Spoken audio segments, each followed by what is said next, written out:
Hello, everyone, and welcome to the Sunday Chill Stream. We got a pretty full panel tonight with awesome people. We're going to hit a couple of cool topics, a couple of not-so-cool topics, and we'll bust out some good old Hans cock.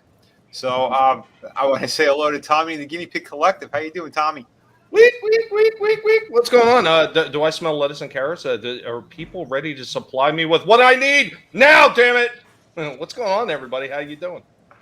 Not bad, not bad. I think that smell is the money that good old Hans Cock made on Indiana Jones 47. We got the Doc in the house as well. Adega Outlaw, how you doing, Doc?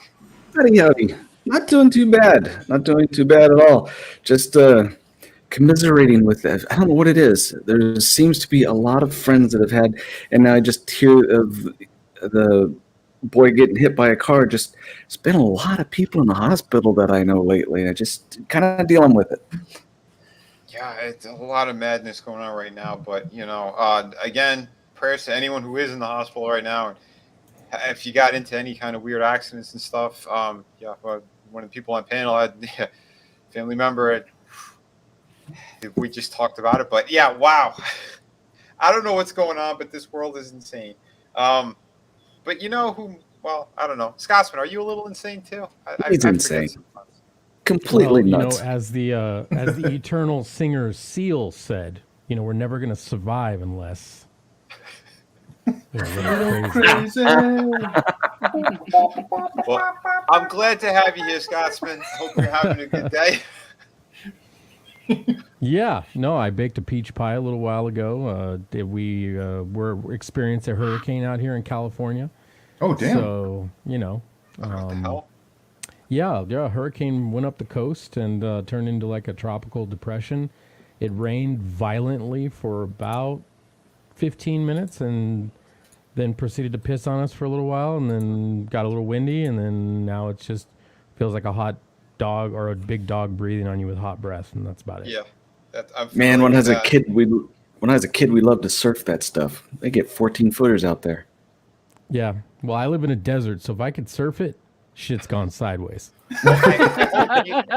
I hope you open up a window and you caught some of that water because there's a lot of problems over there, including droughts and power outages very soon. Thanks to you. That's right. Wonderful. I got my bicycle plugged into the wall and I'm pedaling, you know, to try to help do my part. Excellent.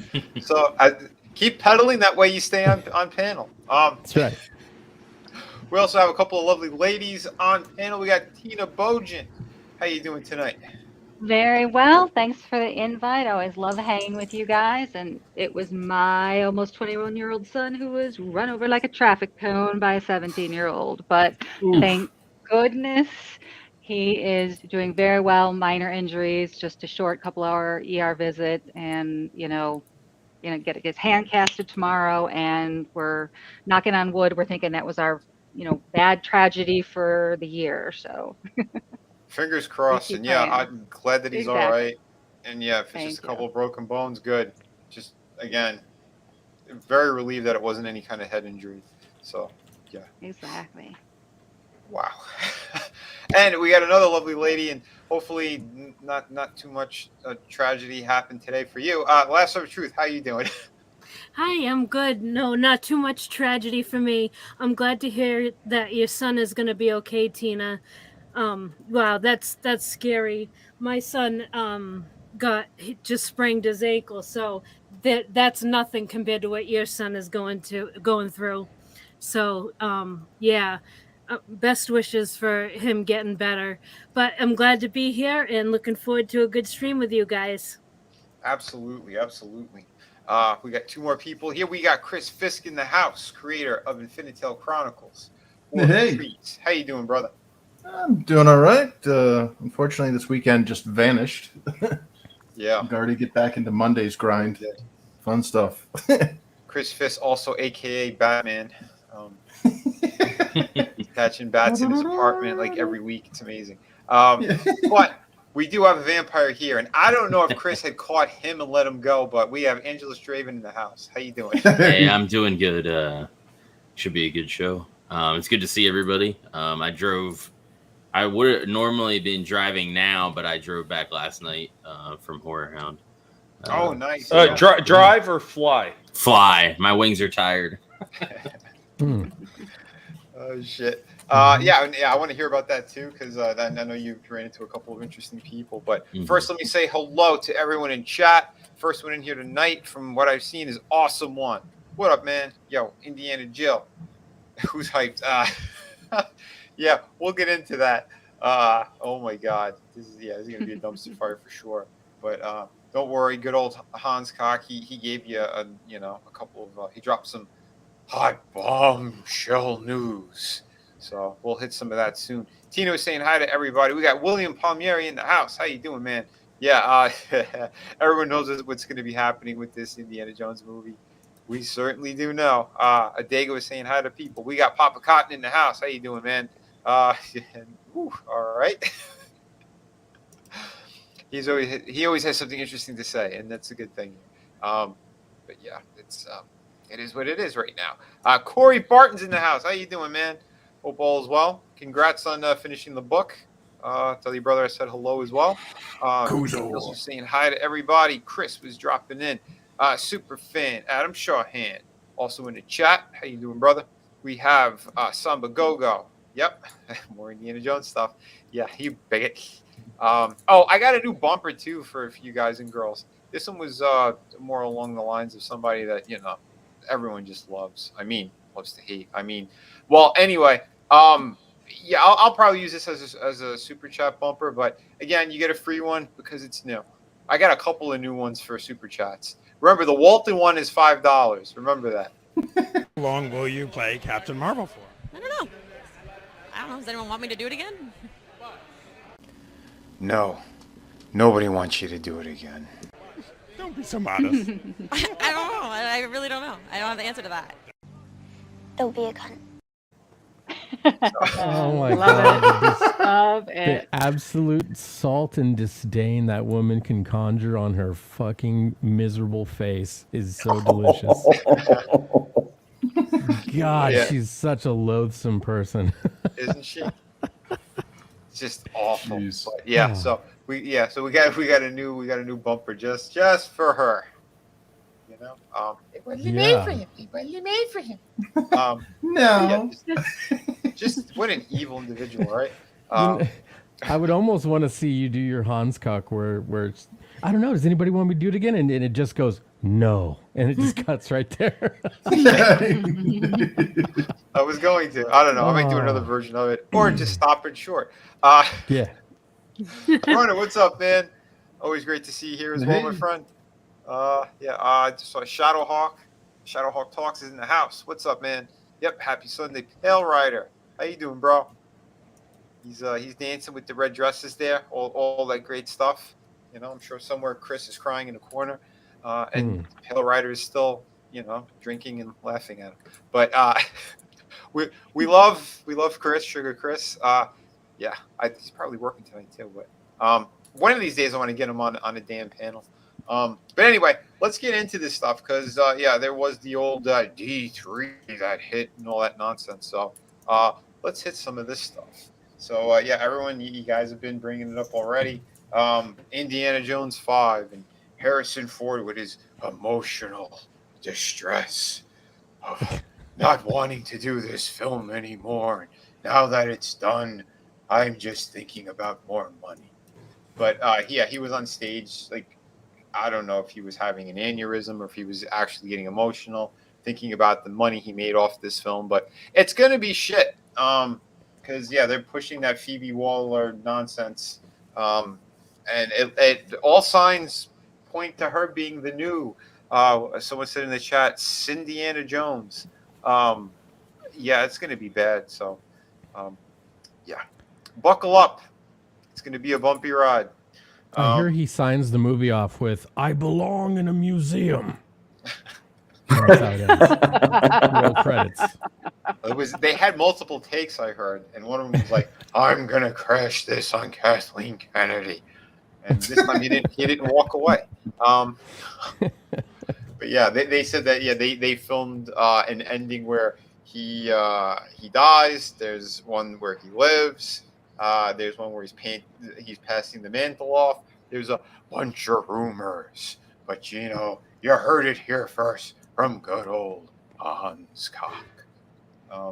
But yeah, I busted out a couple of videos for you guys too this week. Just the other day, I dropped 2 of them, so we had that reaction from his wonderful little speech that was like literally a minute. It was nothing. It was garbage. But yeah, it's. I don't know. What are you guys' thoughts? Are you excited for the last Indiana Jones movie, or do you think it's No. going to be worse than the Crystal Skull? I actually like the Crystal Skull. And it was nice having you on panel. Jeez. I was waiting for it. Yeah, you knew it was coming. Lasso, what are your thoughts on that? on what On Raven Indiana- just said? Sure. No, I'm not looking forward to any more Indiana Jones. Someone said in the comments, I can't remember who it was, there were only it was Runner Blaze. There are only 3 Indiana Jones movies. I totally agree with that. Yep, you are 100% correct. I think they were saying I actually seen Crystal Skull twice in theaters. twice. Man. Wow. Well, we know someone You're had a supposed head to injury, stop so I'm digging. going to let that one slide. You poor son. Well, Indiana Jones is always supposed to be about action and adventure, and if you got some guy who having to push his what are those push carts, or you're having someone help him with a nap and giving him his Geritol, it's not kind of an action adventure for me. So no, I'm out. And then like the whole ending with the aliens and stuff made sense to me because during that time, like History Channel was like always doing the whole like aliens thing. So that's not how the Force works. So I was like, okay, I was fine with the ending because it made sense with how. Well, the I'll history tell channel's you been what, putting everything. Raven, and everybody on this panel, you're all a bunch of slack jaw bundle of sticks. This movie, Crystal Skull, was the best one in the entire series. And if you don't think so, you gotta come fight the body. Bring it on! Not okay! Wait, now we gotta fight Jessica Ventura now. Okay. All right, let's fight. And for the rest of you who love Crystal Skull, Get the fuck out of my house. all right? No, dude, Second you know a movie's bad when they like invent a term for what, like, you know how back when Happy Days ran its course and it no longer was valid, they ran that episode where Fonzie, like in his leather jacket, jumps the shark, and they call like any TV series from this point forward as going to shit. They call it jumping the shark. Yep. Well, They think actually about coined the they term- did that the same thing in the old 66 Batman with him and the shark out of the helicopter, remember? Yeah, the shark repellent. But for a movie, they actually refer to the term nuking the fridge when a film series has gone to shit. So they're like, oh, that film series nuked the fridge. And it's because of Crystal Skull. It's also Really? shitting my depends. Space between spaces. That is how the Force works. Yeah, it's heartbreaking too because I know they filmed a giant chunk of Indiana Jones 5 in the hometown where my family's from in Sicily, and I'm like, oh no, Oh, I want to see what they did and where they shot it, but I'm like, I don't want to see this movie for anything. This is going to be a dumpster fire and a half, and they redid the entire area. There's a castle that's there. I mean, it is such a beautiful place. And they said they did the whole kind of motif is like, late 60s, early 70s, like the way that they did every storefront that's by the water. And oh my God, it's a damn shame. It seriously is.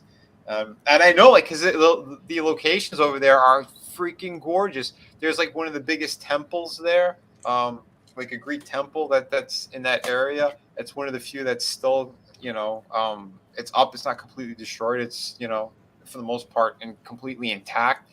Yeah, it's just I don't know. There's the catacombs that are in that area too, but I don't know what they're gonna do.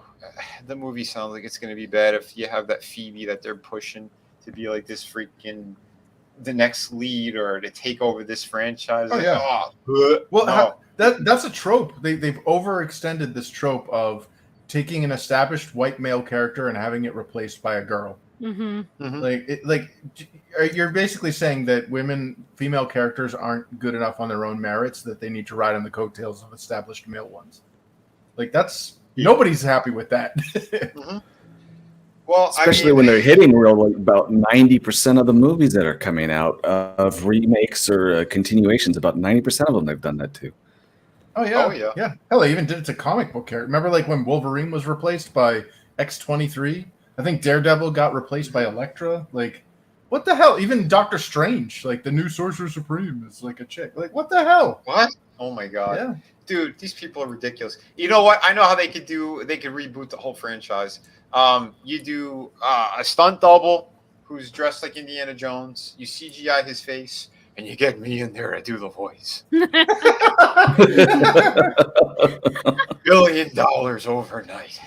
Well, I honestly don't see why they don't do that already, regardless. Like, even if they're not trying to keep like dead actors or geriatric actors like in the spotlight. Yeah. Like we were talking I think on Friday, Friday, we were talking about how like there was that actress there, Starlight there, and how like, you know, the casting directors were like criticizing her appearance and revving her up like a chihuahua to go attack the fans. And it's like, why don't you just CGI that shit? It worked for Natalie Portman, you know, like she's not buff. Like just CGI that shit. Like you want to have like the perfect actor, they don't exist, you know? Make a young Indiana Jones with a deep faked face over a bodybuilder. Nobody would, you know. Yeah, but River Phoenix died tragically. There is no young Indiana Jones. Okay. Yeah. There's only one.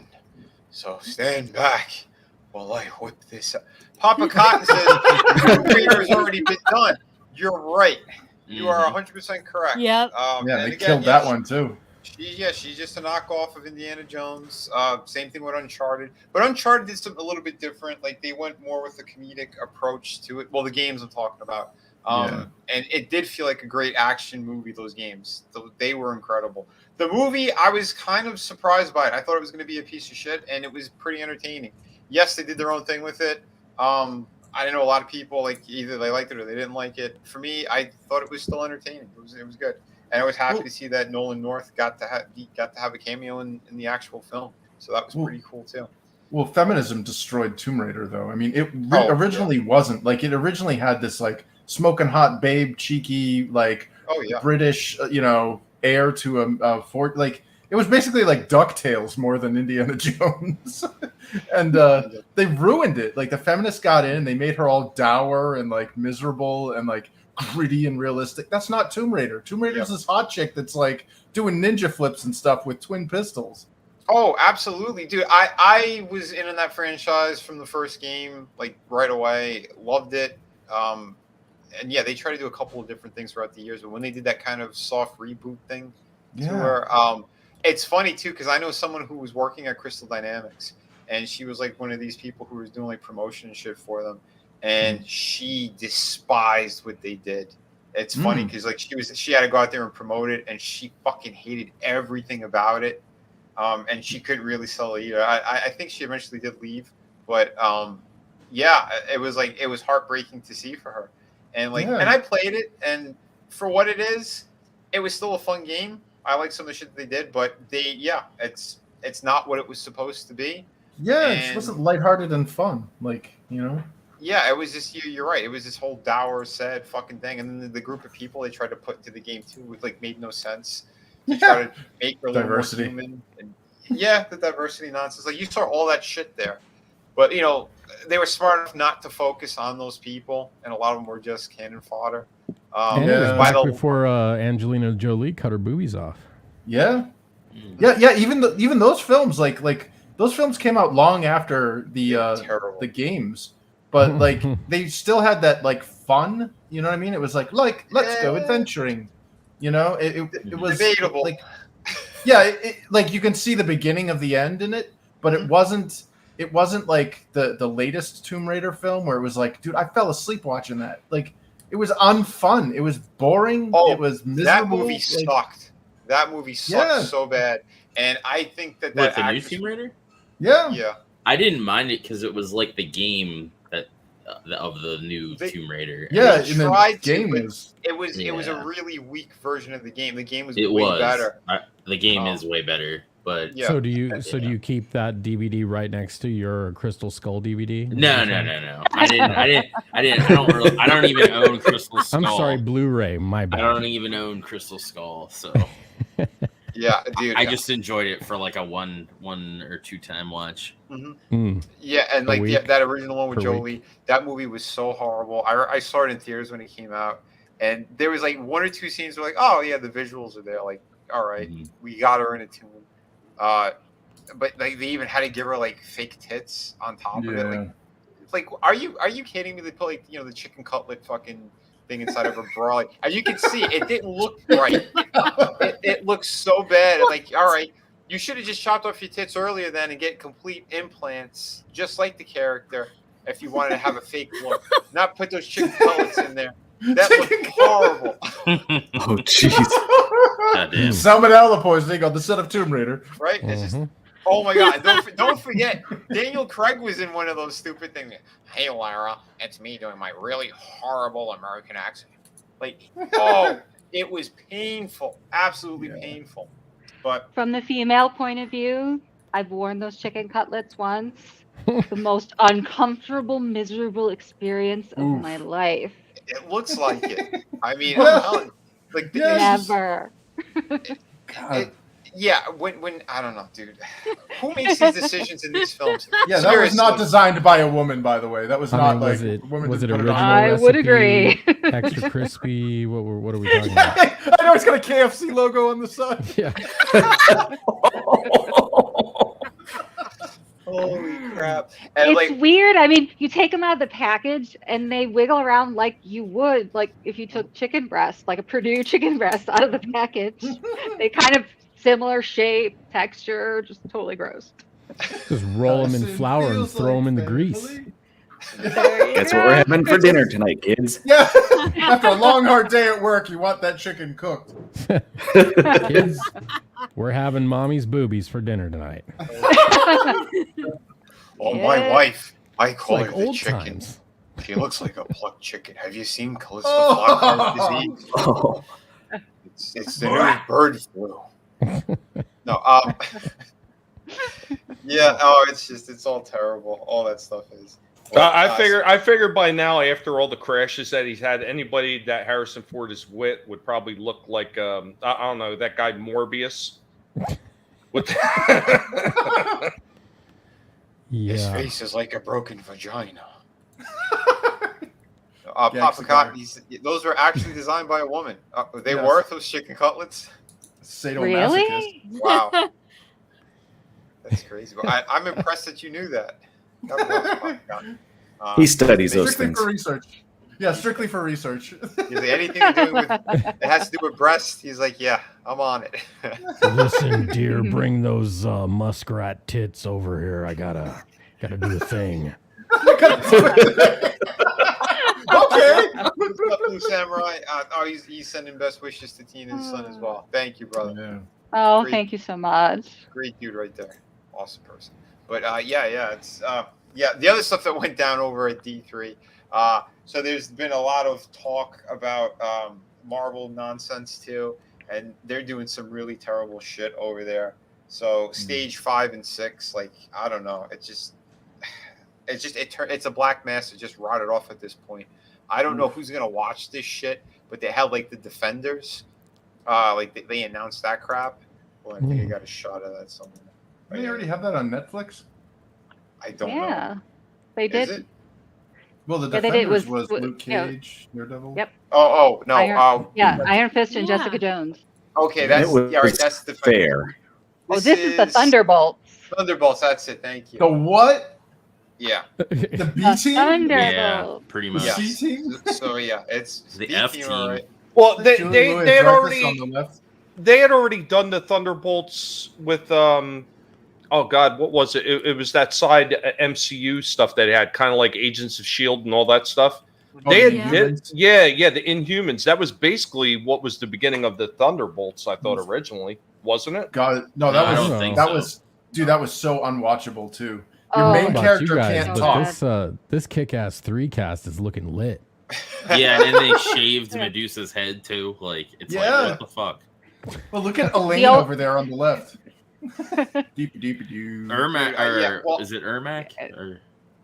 Yeah, that looks That's like Ermac. Taskmaster. No, That's Taskmaster. Oh We no. have that's Taskmaster. Taskmistress. Yeah, Taskmaster here, which I called it in one of my early videos. I said that is going to be a woman. Everyone's like, no, it's not. Blah, blah, blah. I called it in my early videos. It was one of the ones like one of my first ones that went over 1,000. Like, yeah, it's shit. And Marvel. The best way they could fix it, if they were gonna course correct, which we know they're not going to, would be to have it the Taskmaster like moniker be like a program, like the Black Widow program, and then just make it a dude. Yeah. Well, it's a shit. mantle. Absolutely. Yeah. Well, I do mean, find like, it a little weird that they fix their hired Casey fuck-ups. Neistat to play Captain America from YouTube. You know, Well, I'm kind of confused. I'm kind of confused. Who's the big ma'am over there with the red shirt? That's the ma'am from Stranger Things. Yeah. Oh, Yeah, Jesus, oh. he's gonna be in this thing. Mhm. Oh, it's, Yeah, he's from Black what's Widow. Her face? Oh, what's her face's daddy? Yeah. I didn't Yeah, realize that who that was. I forgot just his name. watch him That's- kick over displays at the GameStop. Yeah, Yeah. ma'am. He's a walking feminist billboard himself. I think his, sexual predator. his girlfriend is the one from that Harry Potter movie, the Fantastic Beasts. You remember the hot blonde who's in that? And she's like an ultra feminist too, who had horrible things happen to her. I mean, really fucked up things. But yeah, and the two of them, I think like they keep making ridiculous social media posts everywhere. But again, like I'm so sick of celebrities mouthing off about stuff. You know, like I understand like if it's her personal situation that she went through, I get it. But like when they start to pick apart everything and, you know, just do what these celebrities being paid to do, like to push an agenda, that's something completely different. So Yeah, like, but did you see the way she was dressed, Vinny? I mean, come on. Oh shit! Wow, I didn't say it. Damn. Damn. And, Somebody and had to. someone earned himself. You know what? Hello, Jeff. Not okay! So Spike 220, he says, yeah, the Thunderbolts, they're Marvel Suicide Squad since Civil War. Yeah. Yeah, I know a little bit about that stuff too. And what's his name was like the leader of it, Norman Osborn in the comics. And he had on like the Iron Patriot suit. Like they did something strange and their own thing with it. But this group, so it's I'm run confused. by what's her face from Seinfeld. Yeah, that's Elaine. Julia over there on the left. Louis-Dreyfus. So yeah, so we got Elaine over here, which I saw a couple of her stupid cameos. As in Madam that- Hydra. Is that what her name is? That's what she's Well, supposed it's to be. Yeah. yeah, she's supposed to be. It's like that Countess Valentina, blah blah blah blah blah. Is her big long name? Oh, Yeah, that's God. Where the U.S. agent was calling her Val. Yeah. You know what I'm noticing? This that? isn't diverse. Where's the black people at? Like Oh, you got to it's blackwash this. The one in white, she's part black. Yeah. Yeah, but she's her identity is hidden, so they need to make. Chris, So are unless you they take telling their- me? Are you telling me the only person of color here they put a white hood on? Yeah. Oh, Wow. Where the white ladies at? Where Yeah, do I this live is- in at? Yeah, like this doesn't look like a complete cast. They have to start throwing that Benetton ad shit in there. You know? Yeah. Well, this is going to be terrible. We know it is. Is that why he got his hand up with all five fingers splayed out for five? Because 5 genuine white folks are on this. Yeah, more or less. I do like this chick. What's her name? Florence Pugh. I like her as an actress and her as this role. Like she does a good job, but it's a shame because the rest of this is all shit. Bucky's all right too, and I think this dude, although he has a really goofy looking face with the helmet on, this Wyatt is what's his Russell? name's son. Yeah, Kurt Russell. Kurt Russell's son. Yeah. Yeah, He is a good actor, and I like when he kind of lost his shit. Yeah. I don't. I have very low expectations across the board for this stuff, and I'm not interested in watching this at all. We have the trans character down here. Who knows? Maybe we'll give her a penis as well. You never know, because Marvel, they just want to keep, lighting them dumpster fires and then pushing it in front of people going, yeah, you have to watch it. Don't you want to watch it? It's connected to everything else. And we might have an appearance by another character. Blah, blah, blah. It's the same bullshit. We know that they're trying to drag in Chris Evans again. And he said he's willing to do it because he knows what they're going to do with the character. They're going to turn him into Captain Yahtzee, like they did in the books. He wants to be a Hydra agent who works for the bad guys. So they're going to destroy everything that they had built. Well, yeah, that's Marxist deconstructionism. Yep, and you know it. You know it because Chris Evans, he's all about that shit. His brother is a gay guy who they push all that stuff all the time. Chris Evans is they push more than that stuff, Vinny. I heard that they push the hammer and sickle right where the sun don't shine. That's just word on the street. Not just his brother, It's something to do with fudge and packing. That's all I know. How do they pack so much fudge down there? I don't know. He's like a Keebler elf. Yeah. They're all in that tree in a little orgy. They're going places even the Keebler elves won't go. Yeah. Welcome to new Keebler cookies. We now have the monkeypox. Oh, shit. God. Simian pox. They're trying to change the name. It's all about the rebranding. The Keebler monkeypox. And we know who the spokesperson for that is. And he's right here. That's right, it's Simian pox. I am patient zero. Gash. I caught it from the gash, and it's a small world ride over at Disneyland World Place. Oh, boy, you sick son of a bitch. Get off the ride. No, I love the young gash there and the animatronic heads. It's, I better stop. Yes. This is absolute bullshit. He wasn't in Disneyland. That son of a bitch was over at Sesame Place. I heard it from some good sources. Trust me on this one. Jesse Ventura with your conspiracy for today.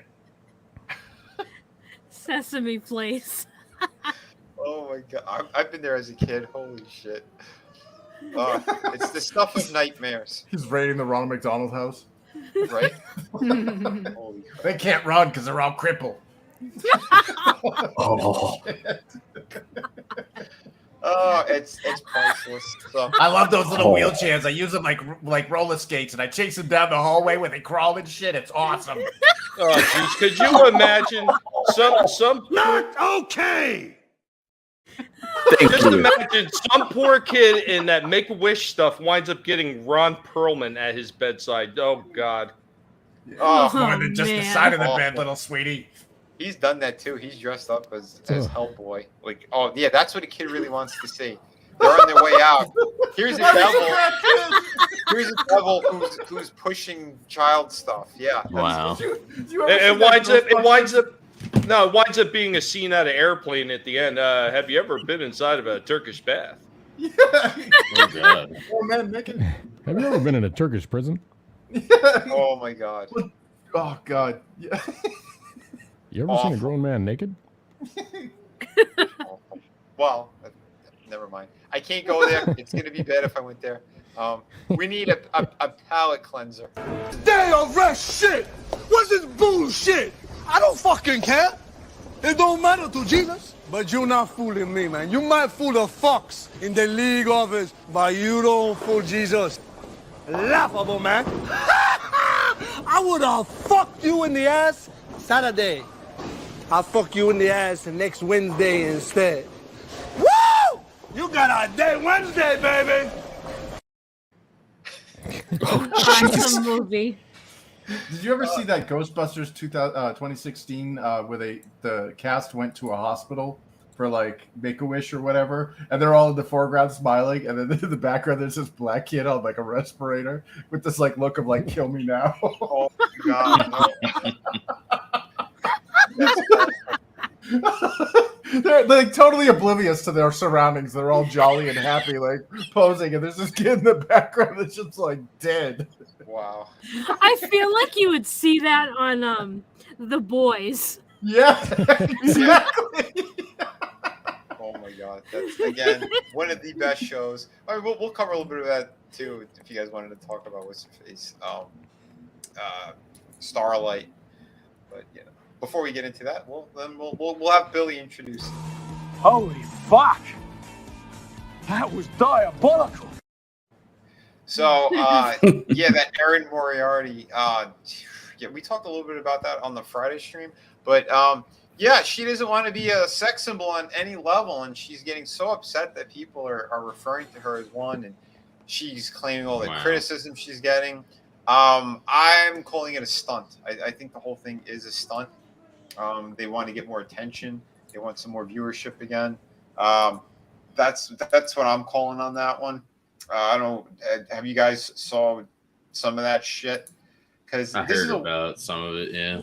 Yeah, this is a woman who everything that she's done is basically flaunting her sexuality. She got plastic surgery. I think on her face she had implants, a bunch of stuff, and now she's like crying wolf almost. It's ridiculous, and it's for attention. It's for for the showrunner to be vocal as well, because that Eric Kripke, he's responsible for Supernatural, and the series was great. He left early to do other shows and stuff, and he is a very talented writer, but his views are complete shit. His political views. He's been smart enough not to put too much of it into his programming and stuff, but now he peppers it in here and there for the boys, but they kind of play both sides. Sometimes he's a little heavy-handed in one direction, but now it looks like they're getting too vocal. Yeah, what have you heard, Lassa? Yeah, I was just agreeing with your synopsis. That's the impression that I've gotten as well. Yeah, it's I hate when they do that shit, because I'm afraid they're gonna ruin a great show, because that's what it ultimately leads to.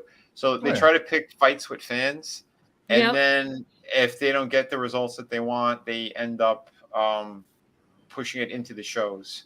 And I hope to God they don't do that, because that series is one of the only really good things on TV at the moment. It's like they just can't help themselves. They have to get the lecture, and they have to draw attention to their political talking points. Nothing. They can't do any project without inserting their feelings on stuff. It's so annoying. That's two things. They think it's their righteous duty, and it's also their identity to be based on a political view instead of a whole life experience. So they have to push it. It's just compulsive to them.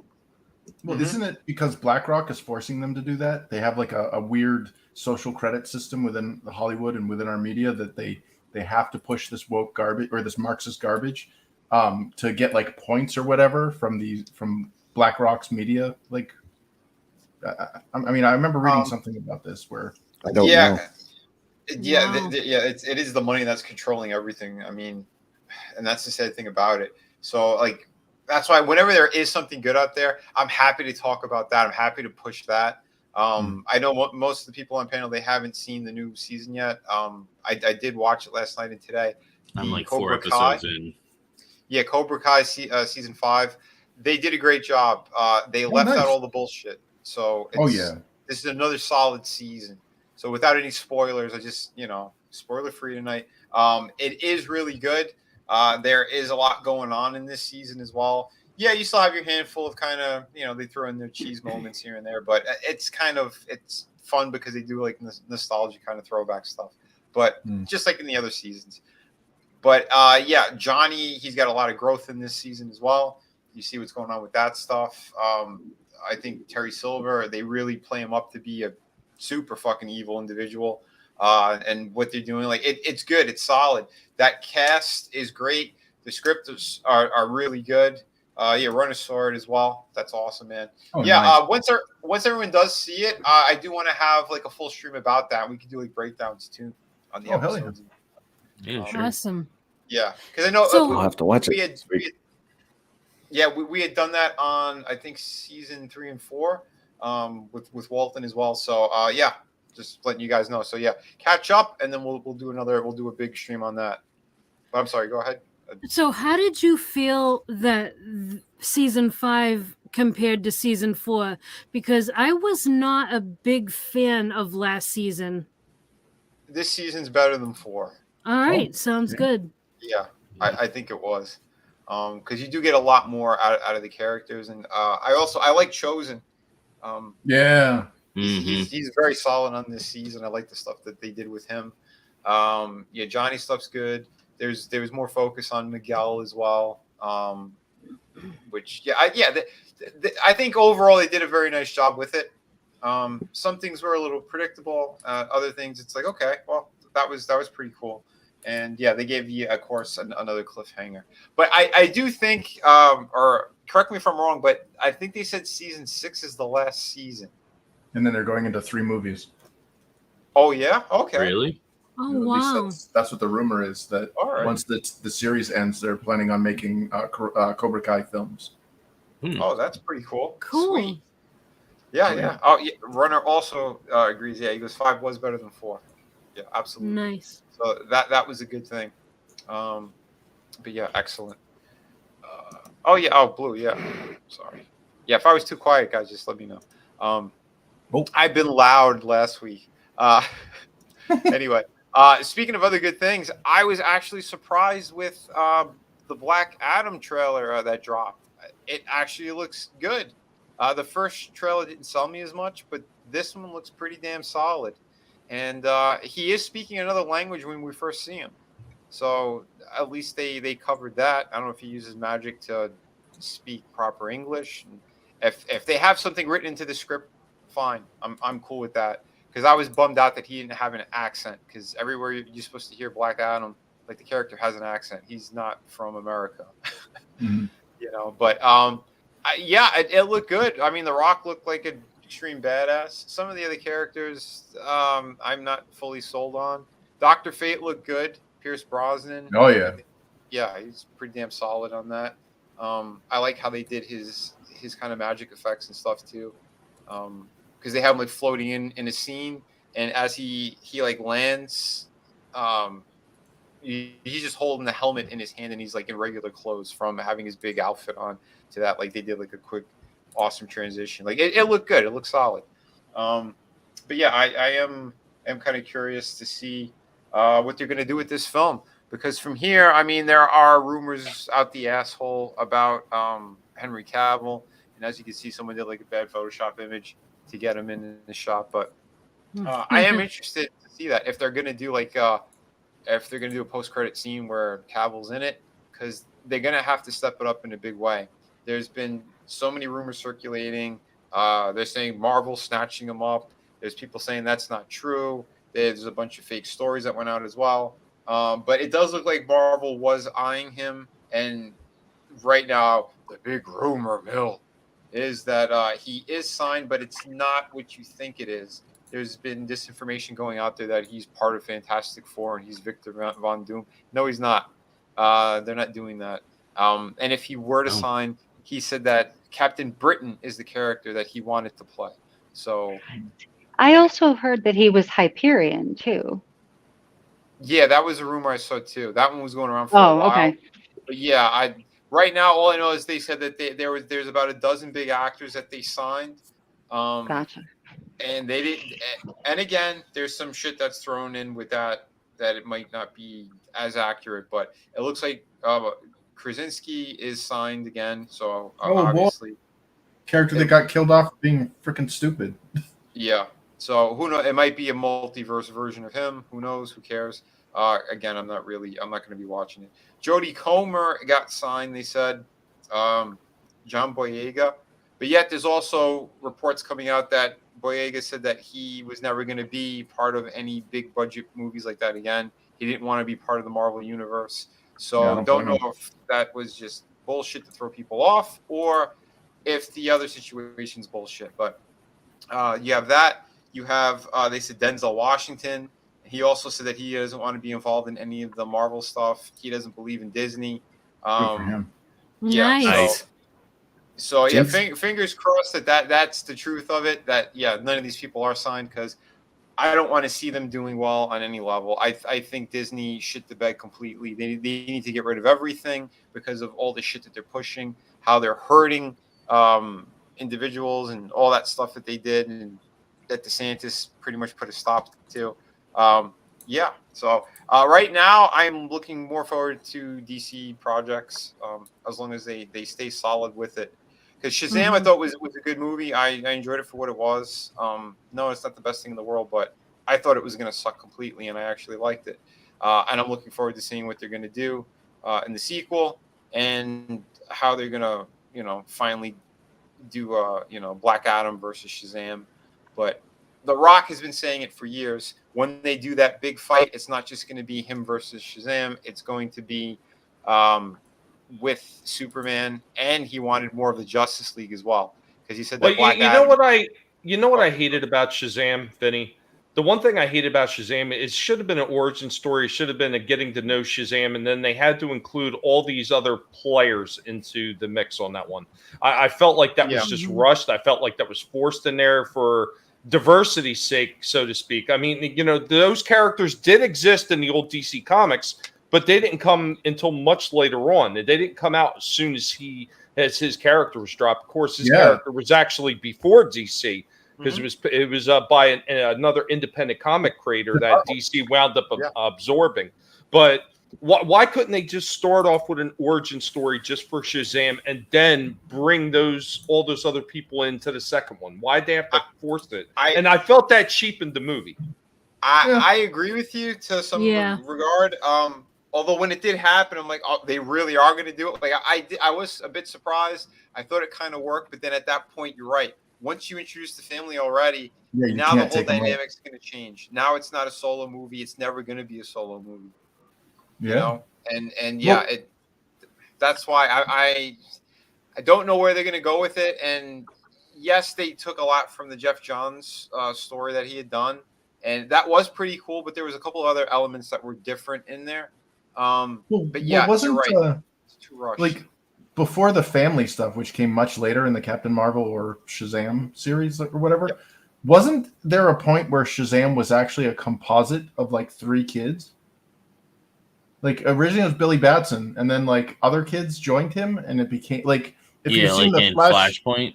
Yeah, in the Flashpoint paradox, when Wonder Woman murders the kids, she murders kids, plural, because she basically like fragments Shazam, and his the composite kids that made him up like are the result, and she just finishes them off, and it's like, I'm pretty sure that was what led to the family. Like it was like the composite kids, and then they got even more like the power creep, and then eventually it became the family of Shazam or the whatever it is, the council. Yeah, I don't know. I'm not that well versed in all the DC stuff. Yeah, I wish I was too. Although I do know that Captain Marvel, he was before Superman. I think like a year before, and when Superman hit, then they tried to bury the character because he was still outselling Superman left and right. Oh damn.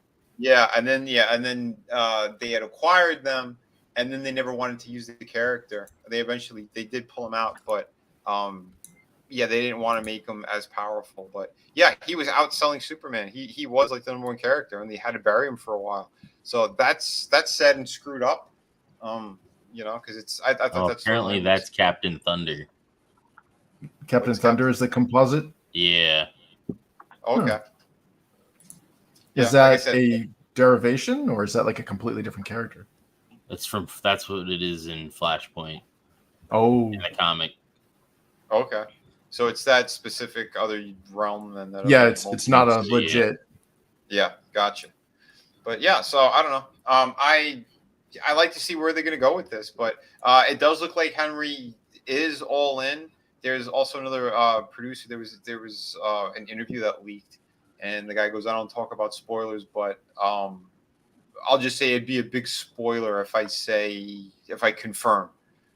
But that should also tell you what I kind of confirmed. Like he said something along those lines, so it's like, yeah, duh. He never left the project. Henry Cavill said that he loves the character. He wants to come back. He signed with The Rock's agency. He's under their management, and The Rock's been pushing for this to happen. the Superman Shazam fucking movie fight and all that crap. Mhm. It's almost like he wants to leapfrog Shazam, although that'll be the movie where they do it. So this will come out, Shazam will come out, and then they're gonna film the Shazam versus Black Adam with Superman and possibly the Justice League, because The Rock's been saying that. He goes, he wants to kick more ass than just Superman and him. He goes, he believes he's strong enough that he could take out the entire Justice League. That was something he was He's going to be the new Thanos. preaching for a while. But yeah, because again, it's anti-hero type thing, but then yeah, his views are his own, and you know, he doesn't mind killing for what he thinks is right, and that's where the character, he goes more bad anywhere, or he leans more heavily into that, and yeah, he's basically your big villain. So yeah, curious to see how they're going to do this. I did do a review on this figure recently too. McFarlane had released, and I think the figure is absolutely amazing. I believe they real scanned his face, and the articulation and everything is really, really awesome in it. So if you guys haven't seen that, that's over on the YouTube channel as well. I even put up like a little short before regarding that, but yeah, very cool stuff. And yeah, I'm not super hyped, but I am looking forward to seeing it and see what they're going to do with it. But yeah, so there's that. So we have this. See, I think Henry Cavill makes a great looking Superman, but he needs a better writer than. Yeah. Yes. Yes. Yeah. Yeah. Yeah. Well, it wasn't a Superman movie. No, it was awful. Yeah, I think everybody, they're in agreement with that shit too. That Batman versus Superman was painful. Man of Steel, for me, it had its moments. I thought the ending was shit though. Yeah. I wish they would have exactly. stayed on Krypton. I wish they would have just followed Russell Crowe and just been like, this is a sci-fi like spin-off or whatever, and not even be like it's Superman, and then like that would be like the big reveal at the end. Is that this is like a Superman movie or the origin of him before? Because that was interesting shit. It would have been interesting if had they done that. Yeah, like they build up General Zod and like how dangerous, like, you know what I mean? Yeah. Like they could have even showed other planets that have been terraformed and like, oh shit, Kryptonians are evil. You know, like, everyone loves Russell Crowe, especially back then too. Yeah, and what he did like in that opening was great. I thought it was cool. It looked good. Yeah. I know someone on the panel doesn't like the movie at all. Not one aspect of it. Apologies, Scotsman. Ooh. He's been very vocal. But yeah, again, I'm looking forward to seeing Cavill back as well. But yeah, give him a better script, bring the hopefulness back, and it looks like they will, because that's with Zaslav. He wants to make money. He doesn't like what they've been doing either. He thinks they have been shitting the bed, or shitting the depends. And yeah, they need to course correct. That's why the Batgirl went out the window. I showed some of that as well. There was some of the leaked footage. I did it on Hans Cock video, but yeah, they said that was another one that it just looked like an expensive CW pilot, and it didn't have legs. They said it wasn't the worst thing in the world, but it was definitely shit. So yeah. Ooh, yeah, that's crazy. Oh, hey, Vinny. Apparently, the company that produced Captain Marvel, which became Shazam, apparently it was said by National Comics, which later on became DC. They actually sued Fawcett Comics because they said that they copied the blueprint for Captain Marvel off of Superman, and once they won, they acquired that whole IP of him. And of course, they changed the Shazam, because they didn't want to have nothing to do with the Captain Marvel name. Yep. And then that's when it went into public domain, and that's when it was snatched up by a couple different companies before Lee wound up getting it and using it for Marvel. Okay. Yeah, because I only knew a little bit about that, but I was pretty sure that he came up first. You're saying that he didn't. That he was according to the one article I'm reading, where National Comics, or National Publications rather, at the time sued them. They sued them that it was the same as their Superman.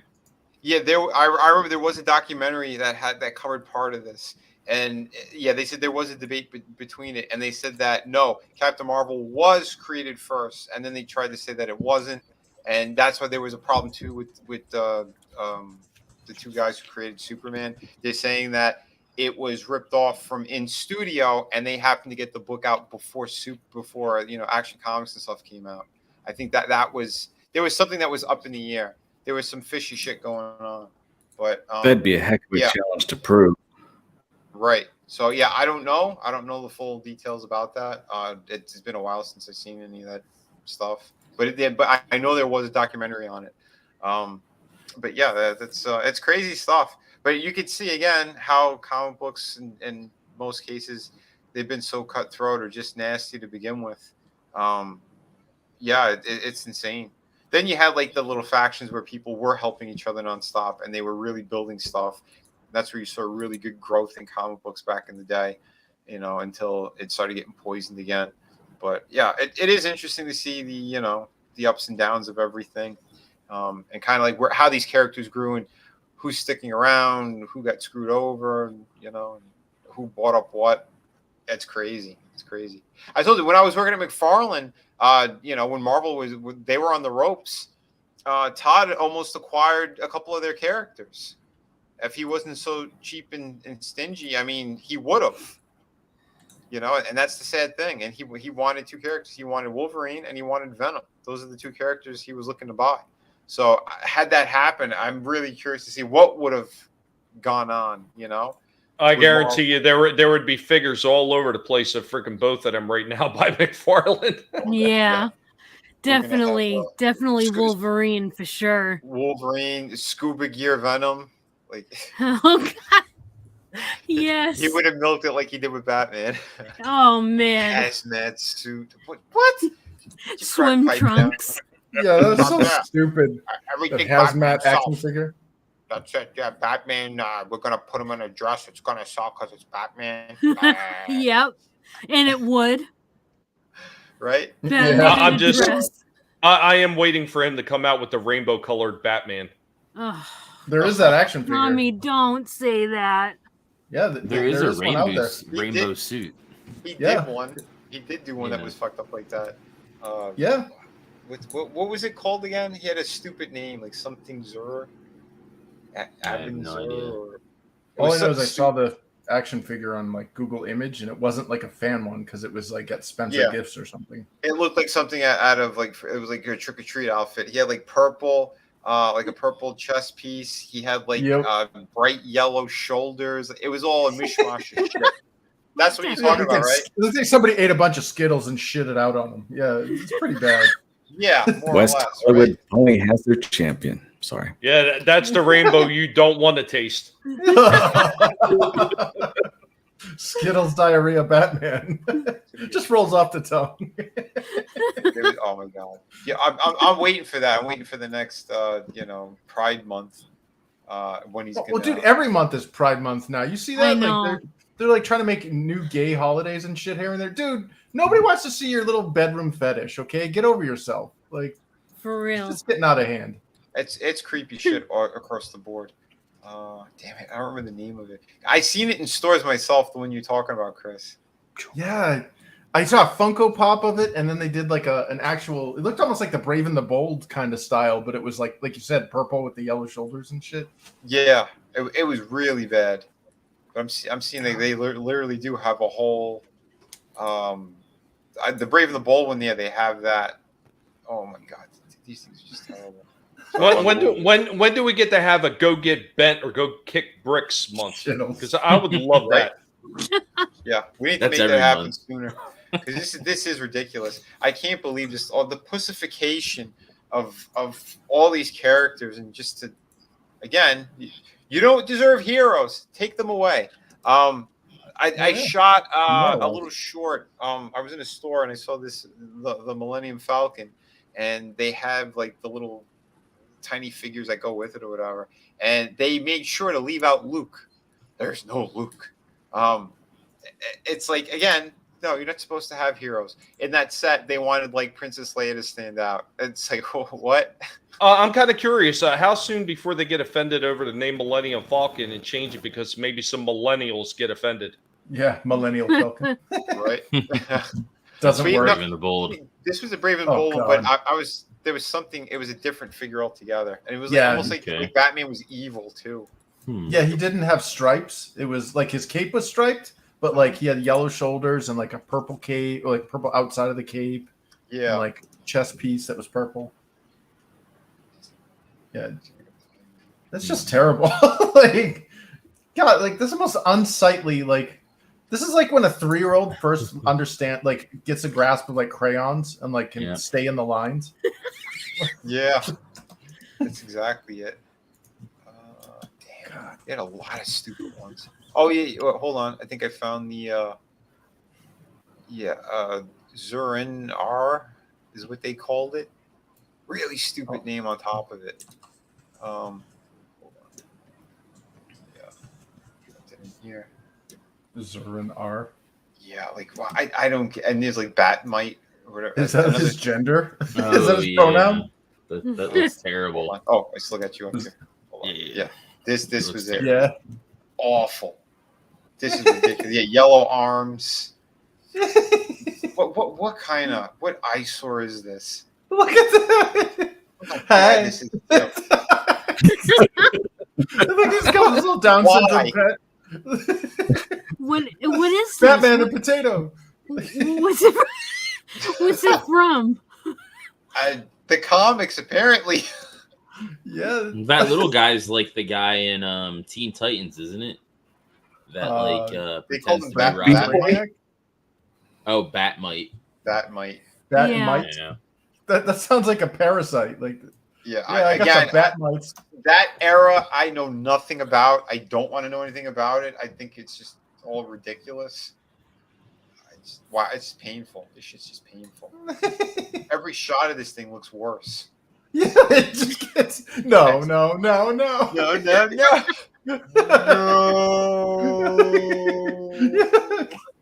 I want Yeah. to know where he's putting those hands at, because that Yeah. does not look sanitary. He's fisting those two gargoyles. Yeah, and those don't look like puppets. Somewhere Ron Gashman's like, yeah. Oh my God. No, It's just terrible. No, I don't think that was McFarlane. But McFarlane did make a figure of this ridiculous thing. I literally saw it in the store the other day.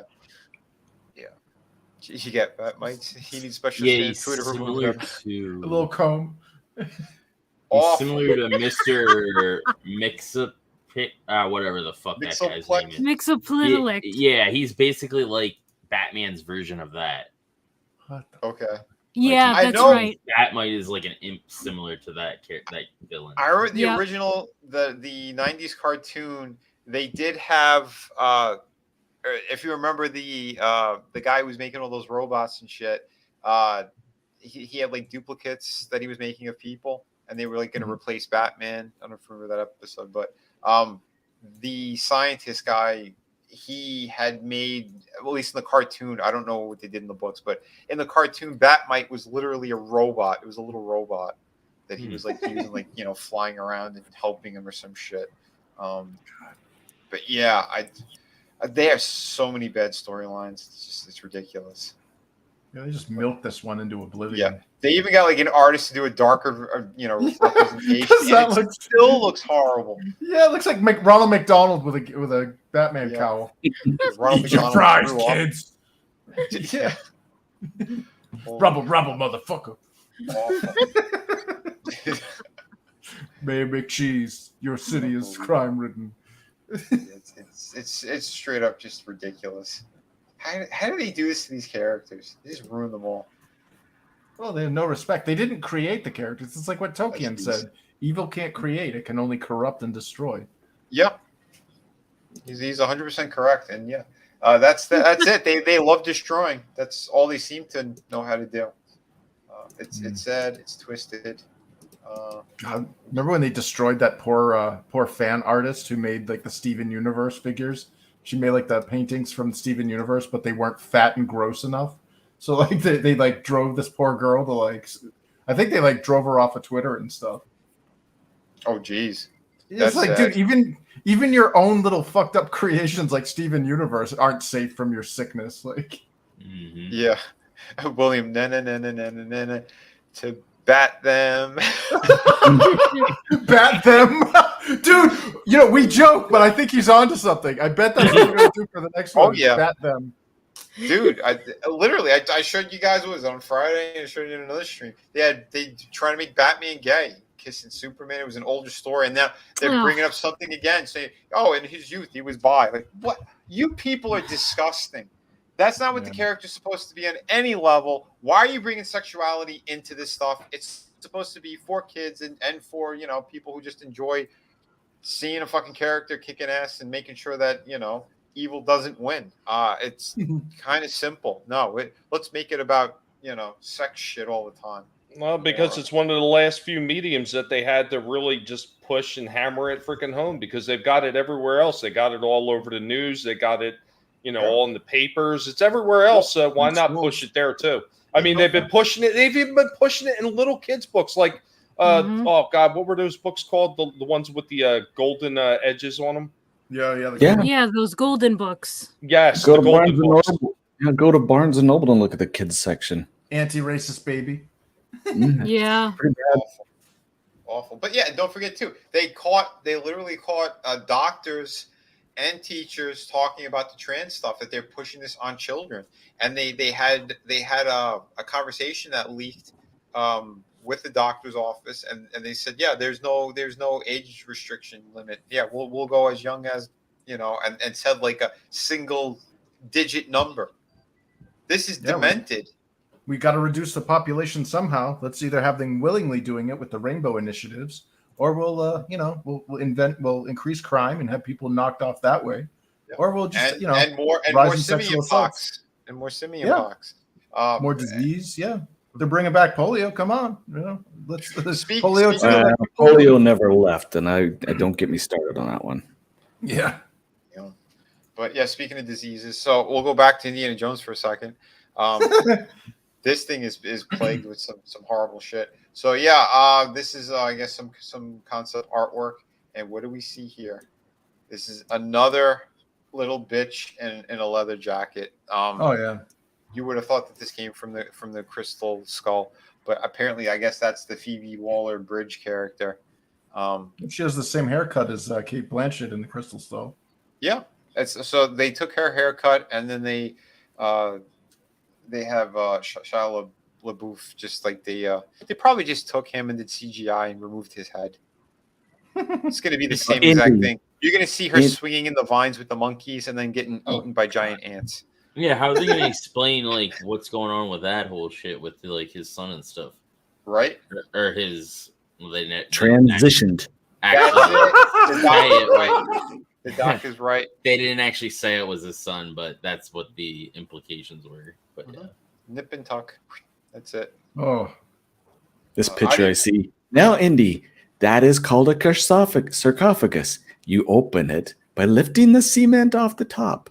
I know, because I'm a whammon. Yeah. Sorry. No, she's the one that positioned all the shields, all the shields to unlock the puzzle. Right. And he's like, "What are you standing there? I need your help because I'm physically inferior." Oh, this is gonna be sad. It's like as if the last one wasn't sad enough. Awful. Well, we could always go back and watch the original 3. Yeah, that's it, man. Yeah, it's crazy, but I don't know. There's like not much to look forward to in terms of a lot of these things, but hey, you know what? Cobra Kai is great. So there's one thing to look forward to. If you haven't seen it, go check it out. Nice. At least one thing's good. Oh, House of the Dragon's good too, even though it has the Brogarians there. Oh yeah, I gotta watch the 4th one, but yeah, I caught up to I watched the first 3. I really enjoyed that. House of the Dragon's been great. Team Damon doing a great job. Yeah. Yeah, that was awesome, man. It's like that little political maneuver. He's like, "Fuck no." Yeah, that's gonna be good. I like all that shit what they're doing. And I did run into short round. I don't. In my video, I'm like, I haven't seen him in 38 years. I said my garden's out of whack. Get back in there. I haven't seen my gardener in forever. And then he told me, no, Dr. Jones, we did a movie together. I said, you're lying. Get back in the garden. That's what they'll do with Mutt from Crystal Skulls. They'll treat him like Short Round. You know, Short Round was like a big character in Temple of Doom, and then Last Crusade came out, and they're like, yeah, whatever happened to him? I don't know. He was sent back to an orphanage. Yeah, they're like, yeah, dead little Asian boy, who gives a shit, you know? He fell in the temple. There's like a director's cut where it's just like Dr. Joe, and they're like he just like gets crushed or something. No, I think he became the queen to that little kid in that movie. The one who was like the emperor. Yeah, the Maharaja. Yeah. Yeah. Om Shiba, Om Shiba, Kalima. You see like Short Round like Kano fatality somebody. Wow. Oh shit! I'd watch that. But no, it was nice to see this though. So, I mean, I doubt he's in the movie, but at least he appeared there. So that was cool. I don't doubt he'll be in the movie. I don't know. Who cares? Who cares either way if he is or he ain't? Yeah. But if he is, I want to hear him say, Dr. Jones. And he better have one of the stones with him. Yeah. Short Round is the dad of the kid from the Goonies. Data. Yep. Holy crap. But yeah.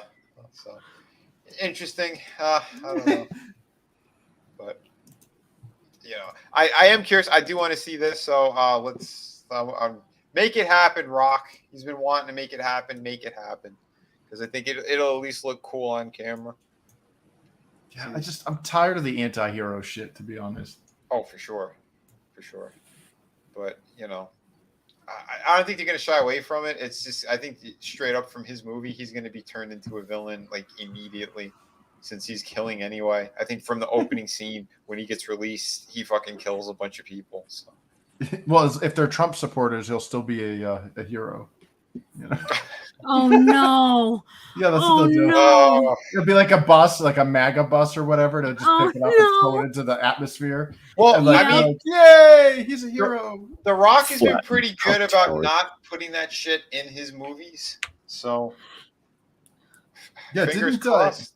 Didn't they do that in The Boys there when what is it, when Homelander did his thing, and like all of a sudden all the people there were like, yeah, and like one of them had like a MAGA hat on or something. Oh, that end clip, that was fucking stupid.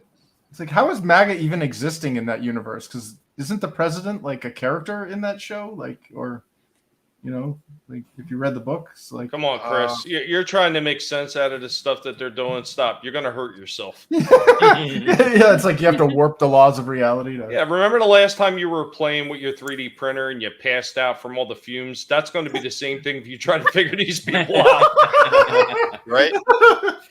So William was saying that Temple of Doom was a prequel to Raiders of the Lost Ark, apparently. Yeah, it was. But considering one of the creators was George Lucas, I can believe it. I did not know that. Yeah. No shit. Huh. So it's just Draven and William, you two are the only one who knew that, or? Mm-hmm. Yeah, I knew that. Okay. When did clue. they say this? That's been like that for a while. It has? Yeah. Okay. Well, not only that, but when Raiders of the Lost Ark came out, it didn't have the Indiana Jones moniker or like title above it. Right. It was just Raiders of the Lost Ark. Like they didn't add the Indiana Jones and the until after Temple of Doom. Right. I know that. Yeah. It like I didn't even know it was a series, to be honest. You know, when I was a little kid back in the day. And I think I did see them out of order. Or I should say in the correct order. I think I saw Temple of Doom before I saw Raiders of the Lost Ark. I seen Temple of Doom first as well. Yeah. Okay.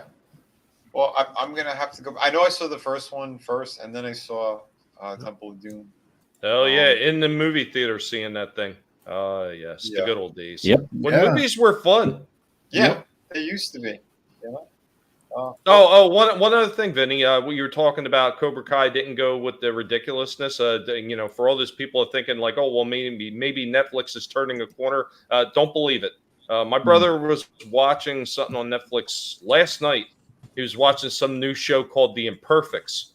And good God, is the idea behind this show absolutely retarded. And there's a whole bunch of the hints nods, wink, winks at some of the bullshit. Of course, Tommy, in the tags they got LGBTQ and blah blah blah. No. Yeah. Well, Tommy, I wasn't saying that. I wasn't saying that Netflix turned the corner. I just said that Cobra Kai was not affected yet by that. Well, no, I didn't say you did. I said for those that think that maybe Netflix is turning the corner. Yeah, no, they're shit. I haven't put it on at all. My brother's like, oh, Cobra Kai fucking hit. I'm like, oh, all right, I'll watch it then before anything gets ruined, online or whatever. So I put it on while I was working and taking care of a few things. But Cobra Kai 5 is fantastic.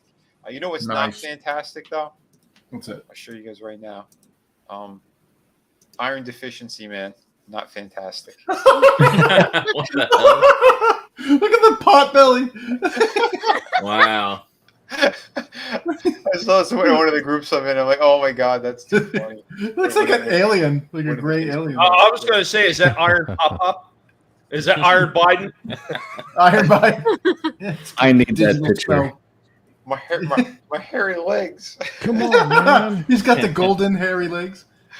Holy shit. What is the backstory to this? I have no idea. I was literally in one of the toy Facebook groups that I'm in. It's like someone posted it up. I was like blue in the face. I was laughing so hard when I saw this.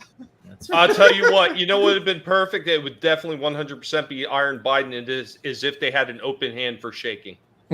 Yeah.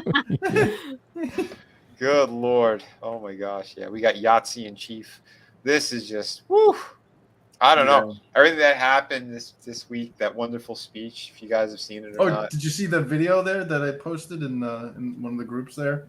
It showed they cut his speech, his little Gestapo speech with the red in the background, and they have the videos playing of all of like the Summer of Love and like all these violent things. Oh yeah. And he's talking about how like the MAGA Republicans are like these dangerous extremists. And every one of the videos that's playing while he's showing this are all like Democrat-backed, Marxist color guards. Antifa and Black Lives Matter burning everything down. Yep. Yeah. Beating people. Like this elderly guy, they just beat the shit out of him. Like, I don't care. I don't care if this dude is like I'm not gonna beat the shit out of some commie that's like a geriatric guy that can barely like cling to life. Like, you know what I mean? Like.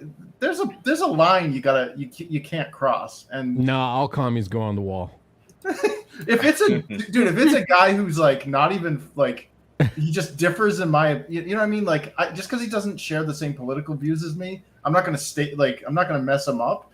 And these people just like they have this concept of there's no bad tactics, only bad targets. Like violence against others is being normalized. Right. Well, yeah, because the same thing. Yep. They've retermed violence to mean words now, and words cannot be violent. I'm sorry. Mm-hmm. Violence is a physical act. Yep. There's no mistaking the fact that we're in the midst of a violent color revolution that's being wrought on our country, causing division and subverting our culture, causing it to implode from within. Yep. That's exactly what's happening right now. Mm-hmm. We got maybe a decade left of this before the tanks are in all the streets. Well, and plus we're seeing rules for radicals played out in every single bit of our discourse. We're seeing them accuse your other side of what you're doing constantly. There's hundreds of cases of that stuff. Yeah. Oh shit. Yeah, it's crazy. Just like like any Marvel fan, like get ready because like right here, you're the Marvel fan. This stick, it's Kevin Feige and what they're going to do. Oh no! What? Yes. Damn! Oh shit! Oof. What kind of training is this? Well, it's a stunt. That's why they got the cable back there. It's pulling her, right? Yeah. I just sort of like, oh my god, yeah. So I didn't catch it. Does he follow through, or does he cut that thing short? I think the cord pulls her back before he hits her. Yeah, but I'm just watching his swing. Yeah, he pulls back. Yeah, that's a check swing. Looks good. Yeah. So get ready, folks. Too bad that's not Kathleen Kennedy right there. It could be. Her breath would have knocked the guy out before she got to him. No, I don't know if this was covered. I was having some audio problems a little while ago. But I'll tell you. Back in we were talking about Temple of Doom and I would just wanted to find out if Hanscock was aware that Kathleen Kennedy, she was a dancer in the background during Temple of Doom in the opening montage. Yep. Yeah, I've heard that one before too. Yeah, I'll tell she you was what an though, extra. that stunt though, the perfect person to actually pull that stunt off is put Hunter Biden there and put a big giant mound of coke on the other side, because you know that rope's not going to pull him back and he's going to catch that club. And catch it with his That's teeth. But yes, of course I knew that. Back in the day, she was turning tricks for George, Stephen, myself, sadly. Yes, I admitted to it. I once had a fling with that cretin, but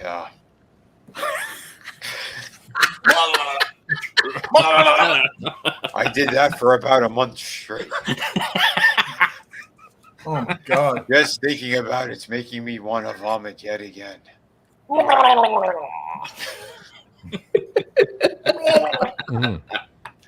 This also reminds me of some fucking love this movie too. Some disgusting creature that's in Jersey. Humble gurgle. Jesus. But yeah, it's awful stuff. It's just disgusting. So I don't Oh, know. awesome one! You seen stuff about those little concentration camps? Here's a news flash most people are probably not aware of. Those things have been around for a very long time. They've had numerous of those things spread out through the U.S. This is something that they've been trying to institute for a long time. I was talking with Shellback earlier. I mean, this is the long game. They started this shit off late 70s, early 80s, trying to change the minds in schools with all kinds of propaganda, and it's finally come to fruition all this time later. Yeah. Yuri Bezmenov. Yeah, he tried to warn us. In the early 80s, he tried to warn us, and it all fell on deaf ears. Everything he said has come to pass.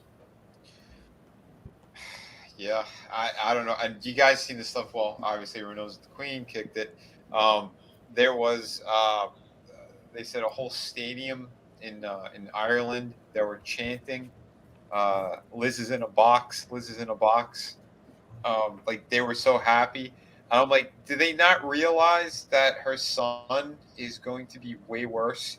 He's in bed with all of them, with Klaus Schwab and all that crap, and he's he had his wife whacked. Yeah. Yep. And there's so much shit regarding that too. Well, you know what, Vinny? That all depends on what part of Ireland they're from. Because if they're from the northern part, they're more Britain. But if they're from the southern part, oh my God, they're all for the World Economic Forum shit. I mean, oh God, what was that guy's name? Computing something. Damn, I can't think of his name. The Irish guy. I used to watch him all the time, and I can't think of his Forever? name. Yes, Computing Forever. He used to talk about it all the time, where they were bringing all these foreigners over into Ireland, and they were telling them, you got to accept their culture and stop doing what you're used to doing and start doing what they're, it was all kinds of nonsense, just forcing the original ideology of what it meant to be Irish out of the country. Mm-hmm. So if it's the southern half, of course they'd be cheering this because they won it. Mm-hmm. Well, they do this to European countries. They do this to the United States, Canada, Australia, New Zealand. What they're not doing it to is the rest of the world. Diversity is only enforced on European and North American and Australian, New Zealand countries. Yeah, because they are freedom is strongest. Yeah, exactly. Yeah. That's exactly it. Parrot Head. Yes, Dave Cullen. Thank you. Yep. But that's right, and Doc's right. It's because it's where freedom's strongest. They want to take away all those freedoms. So yeah, they have their iron fist is on so many of these countries. It is super frightening. It truly is. And like again, I know they were talking about Leo DiCaprio recently as well. There's footage of this guy literally with the Pope talking about depopulating the world. That it's something that it has to happen. DiCaprio also was a pass-around boy in Hollywood who is directly tied to Klaus Schwab. He would vacation with him in the summers. Now, why would since he was a teenager, why would again, an up-and-coming actor, what would he be doing with someone like that for such a long time? So just people need to be aware of certain things, and they oh yeah, well I can separate the artist from the craft. No, I can't. If you know a person's a piece of shit and they're pushing agendas for other reasons and for these very nefarious, horrible, shitty people, you got to open up your eyes to this shit. Look at De Niro and all the crap that he did. He's got little stash houses all over Florida where he was putting people and like concubines. Like there's so much shit that's out there. It's insane. Your mind your whole head would spin hearing some of the facts in these nut jobs. And again, like why De Niro was so vocal against Trump and all that bullshit too, because he stopped them from making money. He was cracking down on a lot of the human trafficking shit. He was doing all that stuff. Why would Hollywood, especially people who were very, very quiet, did not want to be noticed, were afraid to go and do interviews? Now they've been coming out and saying the most violent shit towards that guy, towards a president. It's awful. Well, all of the presidents are related to each other, anyways. It's one big family. What's all one big family? Every president that we've had is related to the other ones. Even Obama is related to like I think even Trump is like third cousin or something to Hillary Clinton, or second cousin. Oh, I don't know, but I know the Obama thing. He had direct ties too with the Bushes when he was a kid. Yeah, fucking Judge Joe Brown exposed that, which was hilarious. It's American aristocracy. Like there is no elections. Like all of this is bullshit. Mm-hmm. Again, sorry guys. Yeah, we went down that road again. Dun, dun, dun. Yeah, we're not on the other platforms yet. Damn it. Yeah. But shit, it's hard to find good things to talk about when there's so much shit out there. I know. We're in a bad timeline. Like every time you see one good thing, like a dark sky, like you see any of the stars. Well, all right. Well, then we'll throw out a Jones palette cleanser one more time. I'm kind of retarded.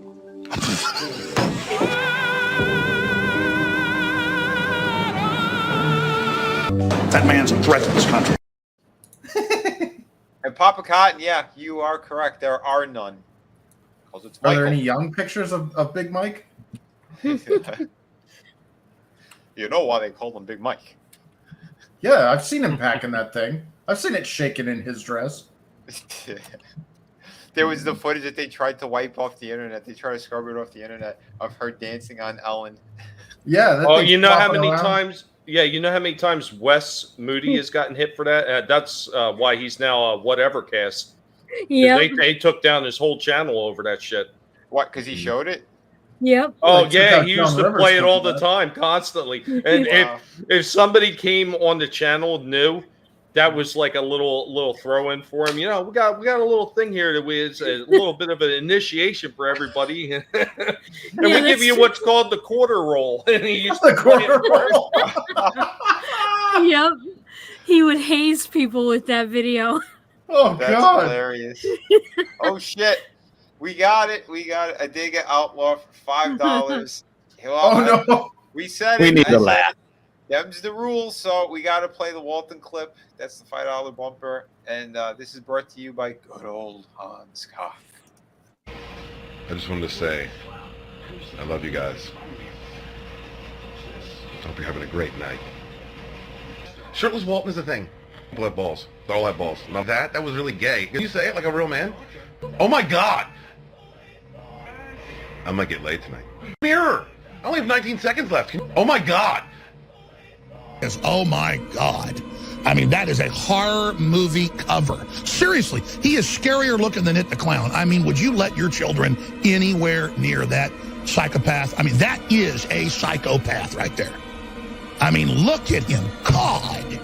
Oh, I mean, it cries out Danger, danger, alert, alert. I am a scumbag. I am filth. I am your enemy. I would literally not be able to finish my dinner if somebody walked over and talked to me that looked like these two guys. That's what it's about. It's the spirit of evil. Oh. I've tried to do joke photos like this to look disingenuous, and I can make any face I want to. I can't pull it off because the eyes, Chico. It's always in the eyes. Oh my gosh. Oh, he wants to run your life. He wants to control every aspect of your life because he knows he is a cowardly, degenerate sack of anti-human trash. That was really gay. Better now. I haven't seen that clip like in a week. So thank you, Adega. It's the eyes, Chico. Oh my God, yeah, that was hilarious. It was savage, but it was hilarious. Oh my God, Walter, we love you, brother. Jesus. Oh my God, yeah. I was gonna say something else and I forgot completely because I started laughing again at that. Distracted. Holy hell! But yeah, wow. Oh, speaking of the Bushes, so where was everybody? We'll go around the horn. Where were you guys on 9/11? We'll start with Tommy. Believe it or not, Tommy was actually still working, so I was just on my way home. Oh, nice. But you were up there or no? No, I was working in Bristol, PA at the time, and I was just coming home. So I just got home and heard about it. Oh, okay. Oh wait. Oh, we got another. Well, we got a super sticker here. 99 cents. So 99 cents, you get the 99-cent special, which is this horrible shit rag. How long will you play Captain Marvel for? I don't know. Does anyone want me to do it again? No. Nobody wants you to do it again. Don't be so modest. I don't know. I really don't know. I don't have the answer to that. Don't be a cunt. Wise child. So she's the official 99-cent bumper. Walton's a $5 bumper. So there we go. Just because I know it was too easy and people were just sending $2 super chats just for me to play it. So no, we upped it to $5s. That way we're a little bit more fair for Walton. And again, he could always jump in there with the super chat to stop it from happening. So it's just Make him pay to not show up. Monetize the hate. Yes. What a grift. Well, listen, he's the one he literally told me to you need to make more bumpers for super chats. I'm like, well, I have a perfect one because of you. And then when he was on panel, I'm like, listen, you could stop it from happening. He's like, how? And I'm like, well, you could send in a super chat to stop it. I sent it. And then you know what I would have did? I would have sent another right over top of that to make sure it went through. Oh no, Angelus has the GIF. Everybody beat up, get down, or what is it? Everybody walk the dinosaur. I have it ready, but I don't want to hurt Vinny's channel. Oh, yeah, don't do that. Please don't do that. We'll do it afterwards. Oh shit. But yeah, hey, they literally took out Joan Rivers for that. But crazy. Adega, where were you when 9/11 happened? Do you remember it? Yeah, hopefully I don't cut out because I've been having connection issues. But I was getting ready for work, standing, just put my dress shirt on and looked at the TV and the news we had playing in the morning. There was smoke from one building, and I watched the live feed of Plane 2 go wham, and just stunned. I had to go to work and deal with people that were all in the same mood. It was one of the freakiest days. It's just like someone had sucked all the air out of the room and left you standing there. It was really weird. Really weird. Yeah, my experience was... Oh, sorry. What was that? No, it just you knew there was more to than what we were seeing. You know, they're saying this was a terrorist attack, and then you watch even at the time it was happening, there was inconsistencies. Right. It just, and everyone's saying, well, it's the fog of the event, even though you could check time stamps and different stuff. But it was just weird, unreal to think that, things can turn upside down so quickly.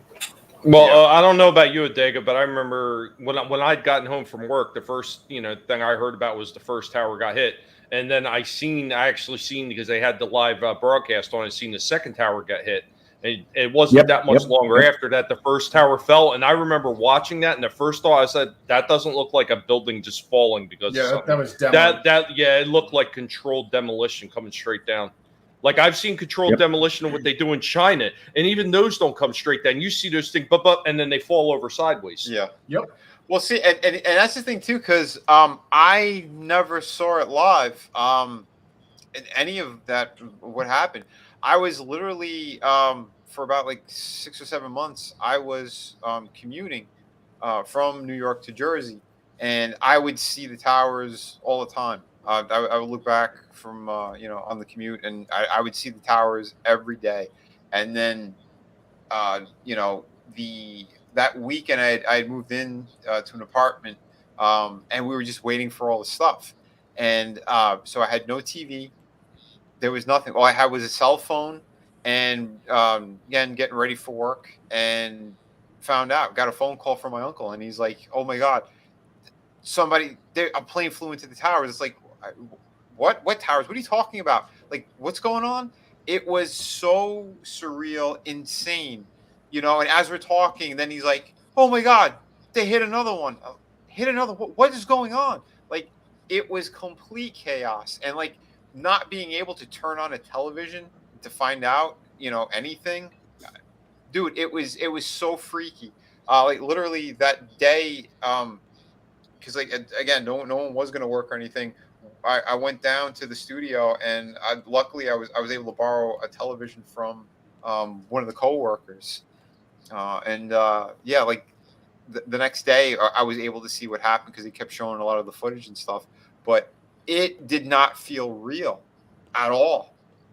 It was a very freaky thing, the whole situation. And then where I was, there was a lot of stories that were not told, and it had to do with a lot of people of Middle Eastern descent that were dancing in the streets in the area I was at. Middle Eastern, it was there were Israelis doing that shit. Well, brown skinned people. Whatever. Again, at the time too, like I didn't know the full situation of what was going on, and then like because I was up in the sticks, and you had like there were like hillbilly type folk there that were there was some very brutal situations happening. Let's say there was a lot of blood in the streets, and nobody covered it. There was no footage, no media coverage whatsoever. Like I thought, like if you were just to see that at night, it looked like something was like America was gone. It looked like there was already like a fucking war that happened. It was the most freaky fucking thing I've ever seen, and like literally seeing like little old ladies again of very brown skin and cheering, and then you have like fucking hillbillies with baseball bats. Like, oh, like, what is happening here? It was nightmarish on every level. And then I had a lot of my coworkers. They went down there to see if they could help, and I know a few of them got very, very sick afterwards. And any first responders, like you could hear the stories of people, the number of people who died from the smoke and everything else, the other shit that was in the buildings, and very freaky, very sad. So and I know we can't say certain things on here because this wasn't just plane attacks. This is obviously like no plane debris at the Pentagon and Tower 7. Just for some reason, it was a airplane tire that flew off and brought the whole thing down. Well, what about almost nothing of almost nothing of a 93? Right. Mm-hmm. Oh yeah, in Pennsylvania there. Too many crazy circumstances. There's a lot of things that are very, very, very fishy. And I I know know to see how a many times- 93 land in Indiana. I won't even go there. Well, how many times have you talked to your parents and referred to yourself with your full name? Hey, Mom. Hey, Dad. It's me, Chris Fisk. Wait, what? Oh shit! That's I was a kind recorded of. phone call, Sid. I do want to get more into this conversation, but I know I can't on my channel because this Yeah. shit's crazy how they try to hit everyone. Brian, what's up, brother? It's always great seeing you, man. Yeah, we were talking about a bunch of stuff tonight. We just kind of dipped the toe into the 9/11 stuff, but we're kind of going around the horn here. Yeah, Scotsman, do you remember where you were and what happened? Vividly. I remember every single moment of that entire exchange. I had I worked a day shift at Kinko's back then, and I'd literally just gotten to work, and we had we had a TV out in the foyer of the store I worked at, and the first plane had already hit, and literally everybody in the store was glued to the television, and we got to watch the second plane hit live. And then the ensuing coverage afterward, all of the fuck ups from the various news outlets, up to and including the reporter talking about how Building 7 had collapsed with Building 7 behind her still standing. Yep. It didn't go down for another 20 minutes from that report. Then we got to see the Fox reporter walking out in front of the Pentagon talking about how he does not see any wreckage from a plane here. If there was a plane that hit, it's all been evaporated and disintegrated or whatever. And so, and then you saw one guy pick up they got a shot of, it almost looked like the blades of a turbine, laying in the grass, but it was, the diameter was nowhere near what a large commercial passenger plane would have. Nothing matched. Nothing made sense. And then afterward, all of the analysis that people had put together, piecing that day together. I mean, the Loose Change movie that came out. They scrubbed that from the internet. I don't know if you can still find that anywhere.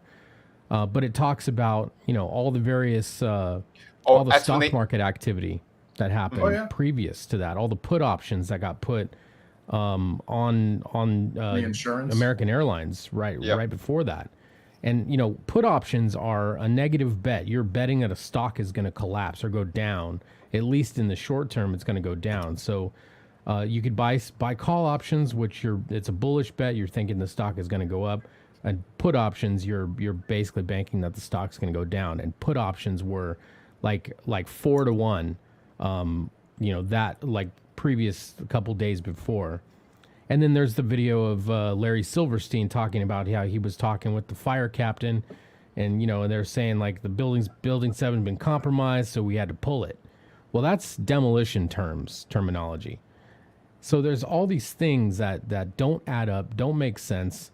The fact that kerosene doesn't burn anywhere close to the temperature required to melt especially the beams that were built into that building were rated like twice the melting point of kerosene, which is jet fuel. So none of it makes sense. Not one bit of it makes sense. And, we have the whole thing of Donald Rumsfeld talking about how the Pentagon's missing trillions of dollars. Yep. And the part of the Pentagon that got struck happened to be the accounting office.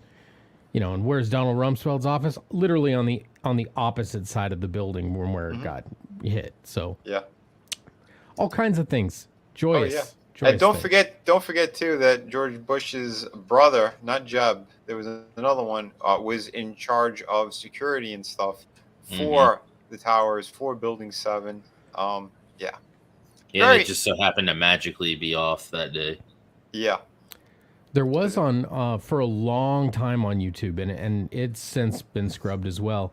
There was a nuclear physicist from Russia, a Russian nuclear physicist, who was talking about his theory for the buildings, that all large buildings of that size have to have a plan for demolition whenever they're built. And his theory was that there were actually there were actually nuclear explosives built into the substructure down below subterranean on the core columns, and he went off in this really in-depth explanation of how it worked, and the reason that the building literally turned to ash was because of pulverization due to nuclear explosion, subterranean nuclear explosion. Pretty wild. Like the planes literally had nothing to do with the buildings coming down, is this theory. That would also, in theory, also make sense why a lot of people got all kinds of cancers. Yeah, absolutely. Well, there was reports of all of the cars that were in parking lots adjacent to the buildings having all of their wiring fried as if an EMP went off. Mm-hmm. You know, there's all kinds of strange happenings. You know, melting of this high grade steel, you know, like it's being, you know, melted in a foundry. You know, liquid metal just pouring down the columns. I mean, there's all kinds of things, and none of it makes any sense. Well, you know what else doesn't make any sense, Scotsman, is the fact that when they put those buildings up, they were actually rated to be able to sustain a hit from a plane. Right. That was built into. That was one of the architect's chief goals, was to build buildings that were able to withstand seismic activity, airplane strikes, fires, literally anything. Those buildings were designed to withstand goddamn near any possible way to take a building down. And you know, and to date, there had been like 24 different buildings that have been struck by planes. Yep. And none of them, literally, some of them burned for like 30 hours, and they couldn't put the fires out. None of them collapsed. These are the only two buildings to ever do that, and both of them happened on the same day. Well, the three buildings, right? One of them wasn't hit by a plane. So I don't know. I'm a critical thinker, and my bullshit meter was off the charts. Yeah. Yeah, that nuke thing. I'm with Soul Assassin. I kind of think it's different. That's because the way the building collapsed from top to bottom instead of bottom down didn't quite make sense. But you could see the charges. They said there were multiple explosions that happened while people were in the lobby of one of the buildings. Boom. Right. Yeah, well, one of them was a firefighter that was in the stairwell trying to get people out, and he said he heard a bunch of mini explosions going off, and he said it sounded just like demolitions. Yeah. They took that segment of that firefighter saying that, and they scrubbed that from almost every platform. Yep. It was some Well, sergeant. the interesting thing is, though, that the concrete turned to powder. It evaporated underneath the weight of the building falling in on itself. It was as if there was nothing beneath it. It literally collapsed into dust at free fall speed. Yep. I mean, I think there's like 10,000 engineers that are all allied together. There's a bunch of different 9/11 groups on Facebook that talk about this shit. They have never been able to reproduce the NIST models that the government released as being how the building collapsed. And, you know, even a layman like myself, you know, just thinking logically, how could a building that received asymmetric damage, wherein the majority of the airplane fuel exploded into a fireball out the side, how could a large building receive asymmetric damage and fall in on itself perfectly at free fall speed? It would fall at the point of after impact. it happened. None of it makes sense. If you have four corners and one corner is compromised, which is what the model showed, then it would have fallen toward the compromised corner. Right. Anyone who's chopped a tree down knows how that shit works. Yep. You know, it just doesn't work that way. It defies all logic and physics. Yeah, but going back to Soul Assassin's thing, there was a bomb in *94 that was in the basement. Mohammed Salami. Yep, it was a big one, but that building was just too tough. It smoked the basement, but Dude, the guy he had a rental van, Mohammed Salami. Gee, I'm seeing a trend here with people attacking this. But his van exploded, and it was a rental van. And he went back for the van. It's Like, what? How stupid can you get? Like, I didn't make that bomb. Jeez, yeah, it's all this shit is fucking crazy. Like I said, I wish we could say even more about stuff, but Yeah, there don't used forget to too. be tons of videos and stuff on YouTube about it because I know. used to watch them all the time. Well, They're I really love, interesting. I love that. What's his name? Jesse Ventura had like a big fight with that Pierce Morgan jerk off, and it's like literally like he goes even the BBC was lying. He's like, they wouldn't lie, blah blah blah, being a dick. He's like, he goes, yeah, look at the footage, and he kept showing it to him. He's like, literally when the building went down, how they said, like the woman said that it went down before it actually happened. Like nothing lined up, lined up at all. So, and he proved it. He slapped him in the face with it, and they goes, "That's preposterous." Blah, blah, blah, and was being just a fucking jerk off. Like he's like, yeah, because you work for them, so of course you're gonna hide it and cover it up. Talking about things that don't make sense. I mean, you think about what happened to the Pentagon. The first thing they did is they went over to that gas station that had a camera that was actually facing that direction, and the FBI took all that footage. Yeah, all surveillance, all footage, like people's phones, everything was taken. Yeah, that's right. You're right. I mean, also how many people who were witnesses to what happened that day, who didn't really even have video footage, but just were there on site. A lot of them have had a lot of mysterious deaths that don't make sense. You know, there's dozens of people. Like the list is really, really scary long. Damn. There's also the technicality of someone who just had flight school being able to fly one of those planes that accurately. And there is also there are systems within those planes where they can be remote jacked and flying from a distance or flown from a distance, where someone on a computer somewhere else, even back then, would have complete control of the plane and be able to direct it in, where someone of these guys' skill to take it from where they left the airport and to fly it into it is near impossible. So there's evidence that this was directed from look a at what distance. they did with Anne Heche's car. I mean, that didn't happen. There have been many airline pilots who have flown for decades, who both retired and active, who had stated publicly, I've looked at the telemetry data. There is no way that a human pilot could have made those turns like that. It doesn't, like, the plane itself would not be able to be piloted in that manner by a human being. Right. Like there's been many pilots who have said that publicly.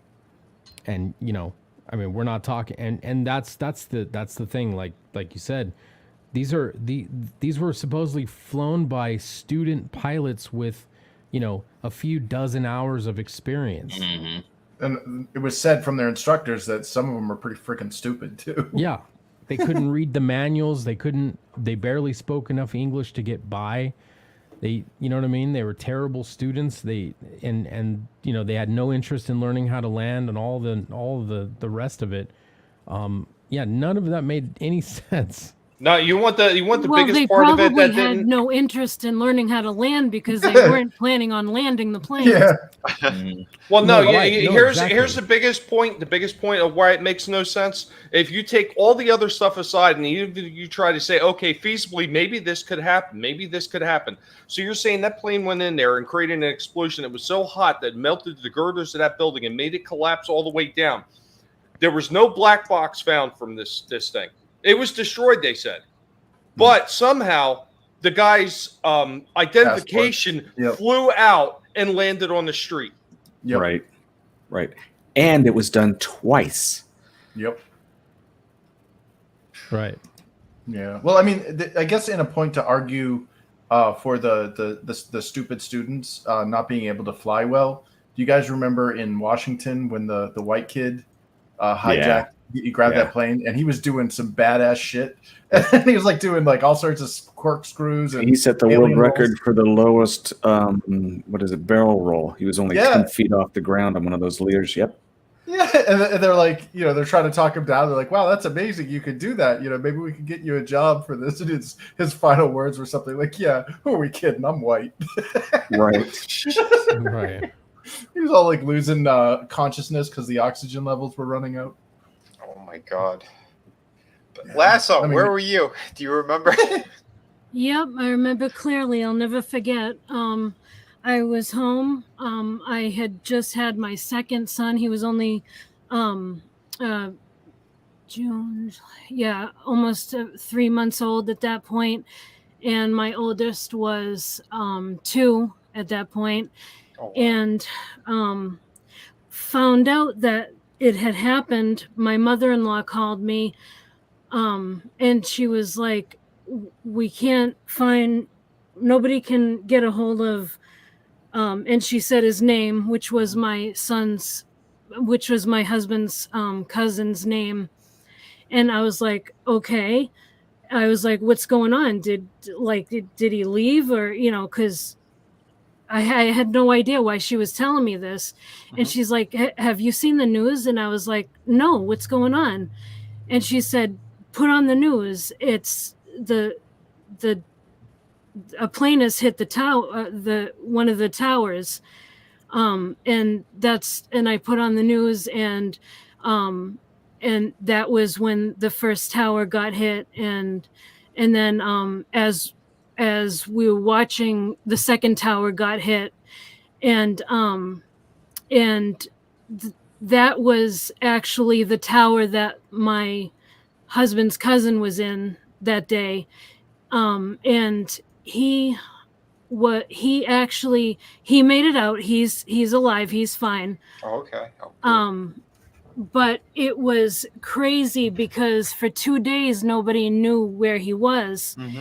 And like after the first hit, there was no calls getting through because the lines were jammed. I mean, everything. Well, being from that area, yeah. There was just no getting communication or anything. So for a couple of days, we had no idea where he was or if he was even alive. But finally, he was able. He got. He found a friend, and he was able to stay with a friend for a while, for a couple of days, and then he was able to get through to his wife to let her know that he was fine, and that's how we found out. But I know that there's a lot of talk about planes didn't do this and stuff, and I totally agree with that. But there are people that say that there were no planes, and I can tell you that there was definitely a plane that hit the second tower, because that was the tower that our cousin was in. And he even remarked as they would, going down the stairwell to get out of the building, because he was in one of the floors. I can't remember the number of the floor now, but he was in one of the floors below where the plane hit. But he said that all that they could smell was the jet fuel, and that it was so strong that it was like kind of suffocating. Wow. On top of being panicked about everything, I can imagine. Right. But yeah, there was definitely planes that hit. Did the planes cause the downfall? No, I don't think so. I've never believed that theory. Yeah. Because I'm with you on that too, because I did hear we had some family that were also there, and my mom had a childhood friend who did not make it out,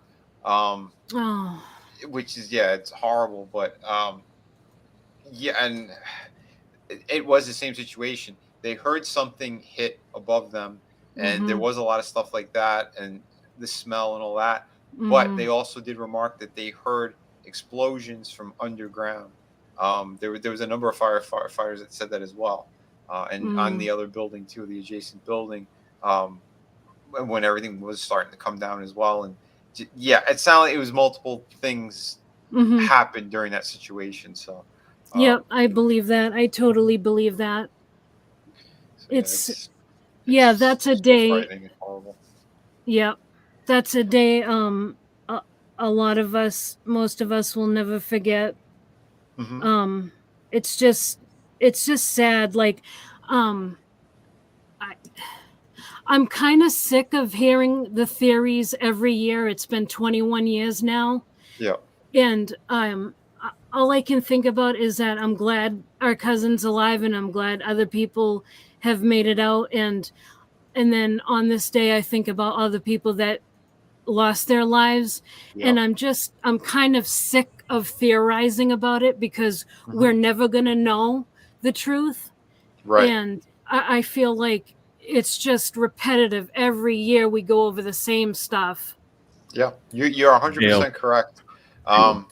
Yeah, it's just and today, I mean, it's I wasn't doing streams like years before, like talking about stuff like this, but we're on the day, and again, we've never discussed this before, so doing it like this on stream, I thought was kind of interesting as well, just to kind of see where everybody was at. And you're right, you are 100% right though. We know something went down, and we'll never know what the details are, and that's the fucked up thing about all this. And it should also be something that people remember who didn't make it, the families that were hurt by all this, but also everyone knows that there was some kind of inside job attached to this shit on multiple levels. And it should be another reminder to people that there's a lot of horrible things going on in government. There's a lot of things that are being controlling the people. So people need to be more aware of what's happening, and don't be suckered in. Don't be fooled by this type of shit. Because again, we have a president who came out and did a disgusting speech, one of the worst speeches that is on par with Adolf. That's pretty fucked up. I'd claim that they're going to go after 75 million people. What? Holy shit. So, just be aware of what's going on, people, because this is horrible. Very horrible. Chris, where were you, buddy? Do you remember the day? You remember what was going on? Oh, yeah. Yeah. I mean, God, 2001, I was like 6 months into my job at a newspaper. So I was working night shifts. Wow. And I get home around 3 a.m. or whatever. And, I'd basically be asleep until like 3 p.m. that afternoon. But I remember getting awakened because some asshole kept calling on my phone. I was living with my sister at the time up in Concord, New Hampshire. And my sister worked down at the Natick Malls. So she was right outside of Boston. And the phone rang, and it just kept ringing and ringing. And I'm like, whoever this motherfucker is, like, I'm trying to sleep. This is bullshit. So I pick up the phone, and it was my buddy Chris. And he's like, dude, you see what's happening? I'm like, what? He's like, we're going to fucking war, man. I'm like, what are you talking about? He's like, what the hell, man? Have you seen like turn on a TV? So I turn on a TV just in time to see the second freaking plane hit. And I'm like, holy shit, what the hell is going on? He's like, I don't know, man. They just hit a second one. And there's a third one that just went down at I think it was either the Pentagon or it might have been Pennsylvania. I can't remember. But it was like, we were talking about this for like probably about an hour. And it was like, oh shit. And there's another one. Oh, dude, they've got like, how many of them are dropping? These birds are dropping from the sky. How many more are these things? God, I'd hate to be a passenger on an airline right now, and all this shit. And I'm like, oh my God, like I thought like we were seriously like looking at like a Red Dawn scenario, like holy shit, like we're at war, like this is, I didn't even get the full picture. I remember, like my sister called, and she's like, yeah, I won't be able to get back home up in Concord because, well, she's like, I can't get up. I can't get up. The highways are all shut off because something happened at Logan. Because again, we're from Boston area. She's like, the whole area, the highways are shut down. 93 is shut down. The turnpike is it's empty. There's nobody there. She's like, I can't get home. I can't get to my car in the parking structure. Like, this is fucked. What am I gonna do? It's like, do you want me to drive down there? Like, what? And she ended up like, I guess, staying at like a nearby. It was either a friend's place or whatever. But we're trying to figure out how to get her situated for that. And I just remember, okay, I guess I got to get to work or whatever. And I get on the highway. I'm on 93, and I'm heading south, and I see A-10 Warthogs flying over the highway. Like like the Cobra rattlers from GI Joe. Uh-huh. And then I was like, those things are loud and low. Like those planes fly really low. And I was like, whoa, those are like air to ground vehicles. Why would they have air to ground vehicles? That's weird. You know, if the problems are up in the sky, that's an A-10 is probably not your favorite, plane to go up there. And then just as I'm thinking this, I remember pulling into the parking lot and more jets fly by, and it was like straight out of Top Gun. Like they were like the F-14s or the F-16s or something. It was like the fighter. Yeah. And I was like, what the fuck? Like, this is like a war zone. So I get into the office, and all my coworkers there, all the newsroom, and we just glued to the TV. And I remember they were watching Donald Trump talking about how they're getting people out of the wreckage. I'm like, what wreckage? It's like, oh, you didn't hear? I'm like, no, what? It's like the buildings went down. Like, they were burning, but like they went down. It's like, yeah, somebody demoed them. They went like they're flattened down. Like we watched it, and then they showed the replay. I'm like, why would those assholes demo it? There's still people in there.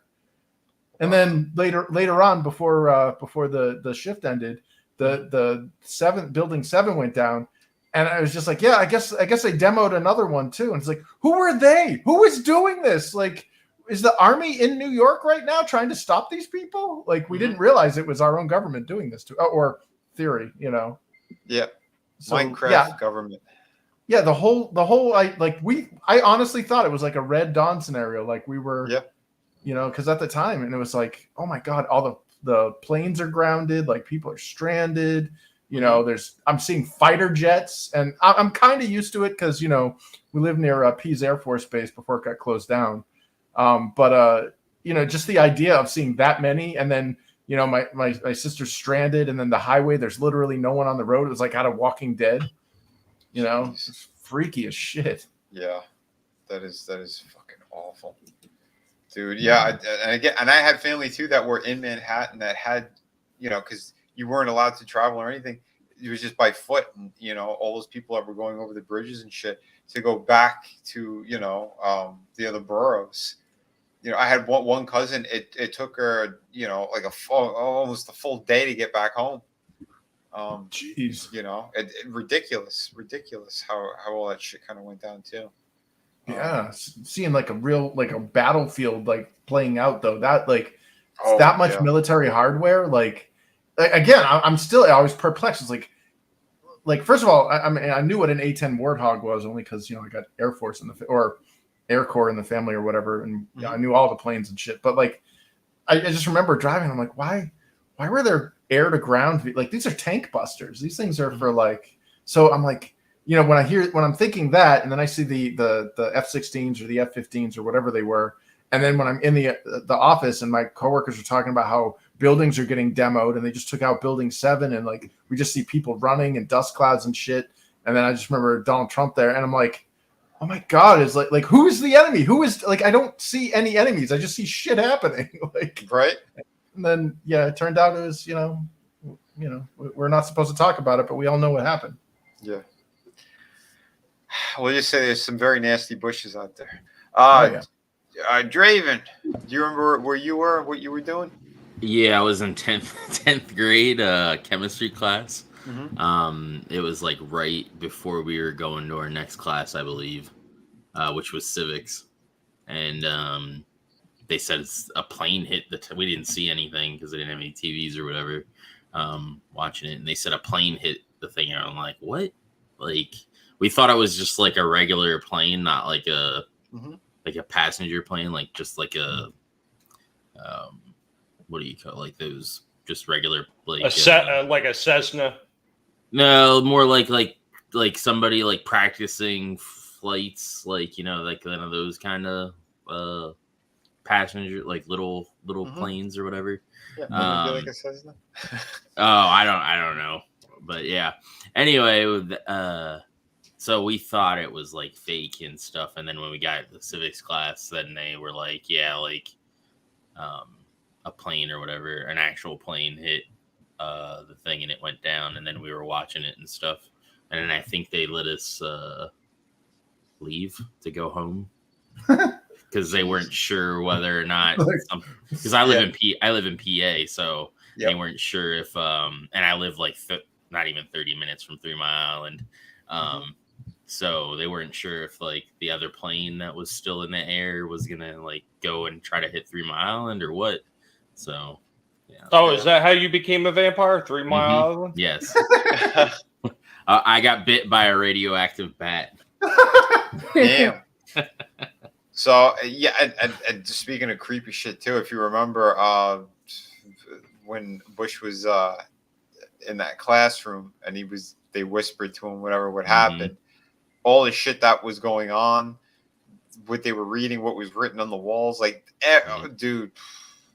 Wish I could say it, can't say I thought it was fake at first. I was like, oh, this can't be real. This can't be real. And it just it didn't hit you like right away. It just kind of felt like it wasn't real, like it wasn't happening. And then a couple days later, then things kind of finally settle in and stuff, and you're like, that actually happened. Yeah. So it's insane. This is Yeah, baby Draven also won. Baby Draven. Bad baby. Holy shit! Trying to see if I could find any palette cleansers here. I'm not giving you another $5 as much as I want to. But not I got that quarters gif ready to go. No, I got one since we were talking about planes. The name's Stryker. I'm sitting down and facing front. Why would you want to know that? Stryker. Stryker, Stryker, Stryker, Stryker, Stryker, Stryker. Okay. God, I love Airplane, and those clips never get old. Oh shit! No, they don't. Fuck. Parrot had sent me something about Walton. These are extra mean. He's not here tonight. He sent me. There's a guy with a shirt, and it says Walton. Small dick, big dreams on the shirt. Oh damn! Again, that's not me. That was Parrot Head that put that together. I'm sure he's going to be dropping it in groups with Walton anyway. But there you go, Vinny. Go ahead and show that one. What? I just shared it on Twitter. Oh. One of our friends in another group had shared that, and I was like, man, that's ridiculous. 1 second. Blow this up. Here's the share.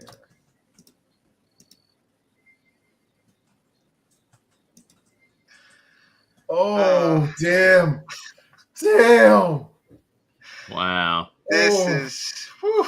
All right, I'm not keeping up any That's a longer little than that. That's a spicy sub right there. Very. Oh shit! So we need a palate cleanser, and we just went somewhere we shouldn't have gone. And, man, dude, that's about as tasteful as the mod that I made. That was the fastest file to ever be removed from File Planet, and actually enacted a policy on File Planet where they had to pre-screen all of their files being uploaded, because I made a mod for Soldier of Fortune called Return to Columbine. And not okay.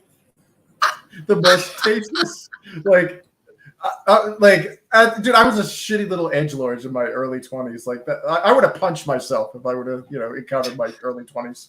But I just remember that being removed, and then the next thing I know, there's this huge policy, and everybody got an email that was a member on File Planet talking about how sensitive content and all this stuff. They got a new policy, and I was like, I did that. So yeah. Ouch. Oh boy. Whew. Oh yeah. Let's just say I've earned my spot in hell, in for a pound, in for a penny at this point. Oh, I've got timeshares in hell. Yeah. All right, I won't repeat what I was going to say. Never mind. That was an off-topic conversation, so I won't go there. But yeah, there ain't no coming back for this conversation. So just No gonna point in say, steering now. there are plenty of links in the description. We got great books out there. We got Adega's books. They're over on Amazon. If you have not seen them, go check them out. We have also on Amazon, we have Chris Fisk. He's got Infinitel Chronicles out there. So if you are in Europe or somewhere else, yeah, and now you can get the book. It's like print on demand, and you don't have to pay crazy prices for it. Oh, look at that! You got some extra artwork here. Oh yeah. Yeah, that looks really good. It's Galadriel. No, I'm sorry. Yeah, book 2's coming soon. Hopefully, we'll have something out. I'm hoping for the end of the year. I can't control the speed by which the artists produce, so I'm not gonna schnell. But yeah, I mean, we're hopefully we'll have something. I mean, some people have got to see a preview of the first 6 pages of the book. I got some cool feedback, so yeah. Dude, that's awesome. Yeah. Book 1's on Amazon right now, so you don't have to worry about like the exorbitant crowdfunding fees. You don't have to worry about that shipping that's insane right now. It's basically if you have Amazon or Amazon Prime or whatever, you can just grab the book for. I mean, it's under 10. I think it's like $8.99 or whatever on paperback, and it's if you have Kindle Unlimited, it's free. So yeah, that is sweet. So snatch this one up. Like I said, the link is in the description. I did update that, so you should check that out. And again, also Adega, he's got a number of books out there right now on Amazon. If there's anything else you want to say about that, man, go for it. Nah, Chris helped me get the third one down. It was just ebook. The hard version is now out. Evolution is just paper and ebook. The hardcover's gone, but. Well, I'm glad I have it. Looks like I got cut out again. Oh no, you're good. You're good. No, we hear you. And you got cut off. Chris, as always, is invaluable, and he now I have 4 out and a few more to go. Hopefully, I'll get them done. My artist is already set for book 3. I've seen the preview of it. And it's freaky awesome. So good things. That's awesome, man. Hell yeah. So yeah, guys, girls, jump on this. Like I said, I have the descriptions out there. It should be this specific one, so you can see just the full page and go shopping, grab some great, fantastic books out there. Yeah. I myself I gotta get at least there's 2 more I need to grab. I do want to get the hardcover.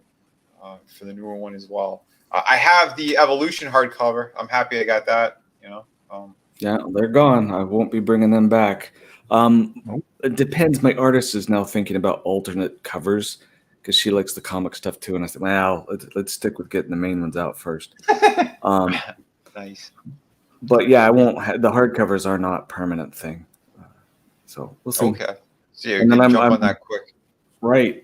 I think I might be able to get a hardcover for the Blood Witch because that one was just too big, and I'm working on some things to kind of change font sizes, reorganize things to make it fit. But I also want to, for something special for a hardcover, is include some artwork that wasn't there with the first one.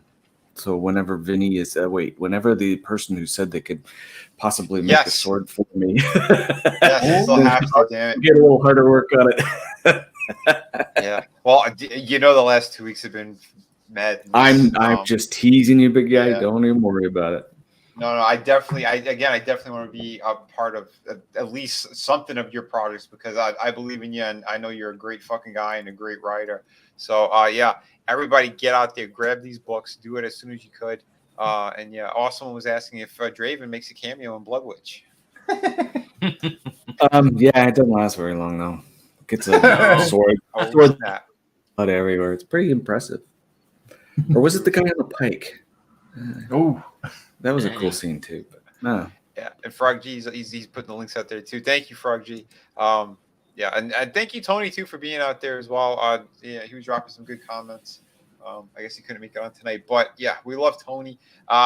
Make sure get on Clown World Review. Go to his channel, subscribe. We're live again. He's got awesome stuff out there. And yes, shout out to the Kraken. This is my newest one. So all my books ship immediately. So if you're looking for some more awesome stuff, we got it here. 52 pages, perfect bound, beautifully painted. Every single page looks like a cover. The story is incredible. People love this top to bottom. I'm very, very proud of that, and it excited me to hear it as well, because sometimes artists get shit for their writing, but apparently people are enjoying my stuff, top to bottom, and I'm very, very proud of that, because this story and where I'm going to be going with it, it's going to be going to some really awesome places, things that you wouldn't really think of, and yeah.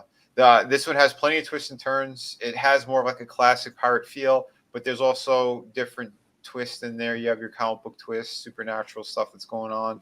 But I try to make it as grounded as possible, so that when we do hit those other elements, they feel even more fantastic and and really cool. So, and again, I know I'm still a little bit vague, but trust me, you don't want any of this spoiled. You just want to get the book, read it front cover to back cover. You're going to be very happy that you did. So, hell yeah. Please jump on this one. It's we do have a few options out there, and I have a couple of the variant covers are still available on different tiers. Well, obviously the head sketch is more expensive, but I have one up here. So we have about 5 copies left. If you want to get the alternate cover, you have 2 exclusive prints. You get the keychain in that bundle. But otherwise, yeah, we do have the standard book. We have the acrylic standees, and I will be doing more acrylic standees on future campaigns, so that way you guys can collect more of my characters and my worlds and what I'm doing. So eventually you could have everything all together. The featured tier is acrylic standee plus the book, and we have a few of those left. We have about 7 of that combo left. So if you want it like that, you can get it like that. But so we also have Through the Woods hardcover book, 100 pages. It's a little more oversized. It's like a European format. Top quality. Some of the best stuff you're going to get there. Frankie Knows is the co-creator, co-writer. My brother Frank. You know him as Frankie Knows anyway on all the chats and everything. Another beautiful book. People love that one. They said they got very emotional too towards the end of it. So yeah, and you want to have that impact with readers. They connected with the characters on that level. So it's a good thing. And City of Venus, along with the 2 art books, those are available as well. They ship immediately. If you want to go to the featured tier on that campaign, and then you hit the drop down for the add-on, and you can get like all 3 books, at a slight discount. So you could save on shipping there. And City of Venus 2 is being worked on currently. So that is the next project. I'll be crowdfunding or getting out there into you guys' hands. And it's going to be a bigger book. It's going to be 52 pages. So that's what I kind of want to do from here on out. Bigger books, better quality. And even more crazy excitement and explosions and all sorts of cool shit you're going to see in City of Venus 2. Science stuff, more backstory on our main character. Some questions are going to be answered, but we're also going to have a lot more questions that are going to be, put into that, and like where I'm going and what's going to be happening with certain situations. And yeah, it's a free for all. It's going to be awesome. So definitely jump in there. I'm stretching my muscles in all kind of creative directions at the moment. The YouTube channel, we also, like I said, we're doing more Hans Koch videos. We got toy reviews. We got the live streams. I'm going to start getting more art stuff up there. I got a couple of different time-lapse drawings I'm going to start putting up as well. So, get ready for some more good stuff. We're pushing in a good way. We want to spotlight awesome creators and awesome people in general. So, we have some more really cool people on panel. We got Draven. We do some awesome stuff over on his channel, the wrestling streams, but he also has like Twitch channels and stuff. So, brother, let him know. Yeah, so Saturday, November 19th is Full here at AEW. We'll do the watch party like we've been doing over there. Oh, yeah. I'm still not sure if we're going to be doing it live. I got to see what I work. And then on Twitch, I do the gaming thing. So, yeah, stay tuned for that. Nice. And thanks for having me. Dude, always a pleasure, bro. You're good people, and we enjoy having you. I try.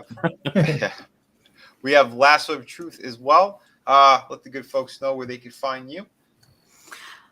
You can find me basically on Twitter right now at the Lasso of Truth. And soon you'll be able to find me on my YouTube channel, and I'll be doing horror stuff. And that should be I should be putting out some content. I'm thinking within the next week or so. I'm psyched for that. But yeah, right now just on Twitter. And yeah, soon on my YouTube channel. And thanks for a great stream. Thank you for having me again. Oh, absolutely. It's a pleasure. I can't wait for your YouTube channel as well. And yeah, I know me and Tommy we're going to be excited to hop on there as well, give you some extra support and talk some toys. Yeah, I can't wait.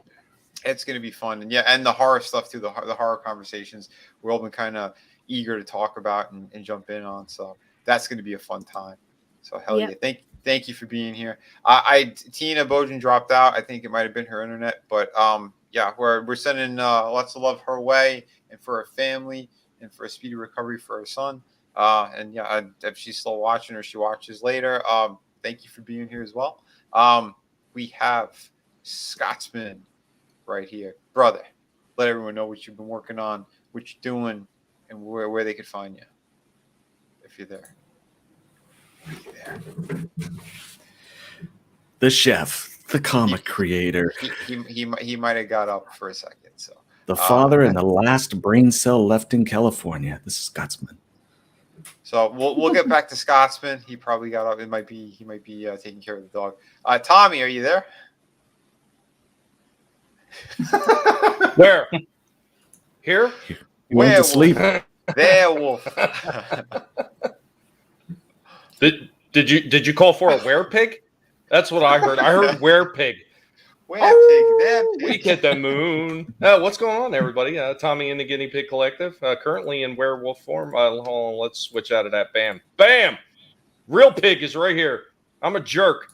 How you doing? If you've never met me before, now you know.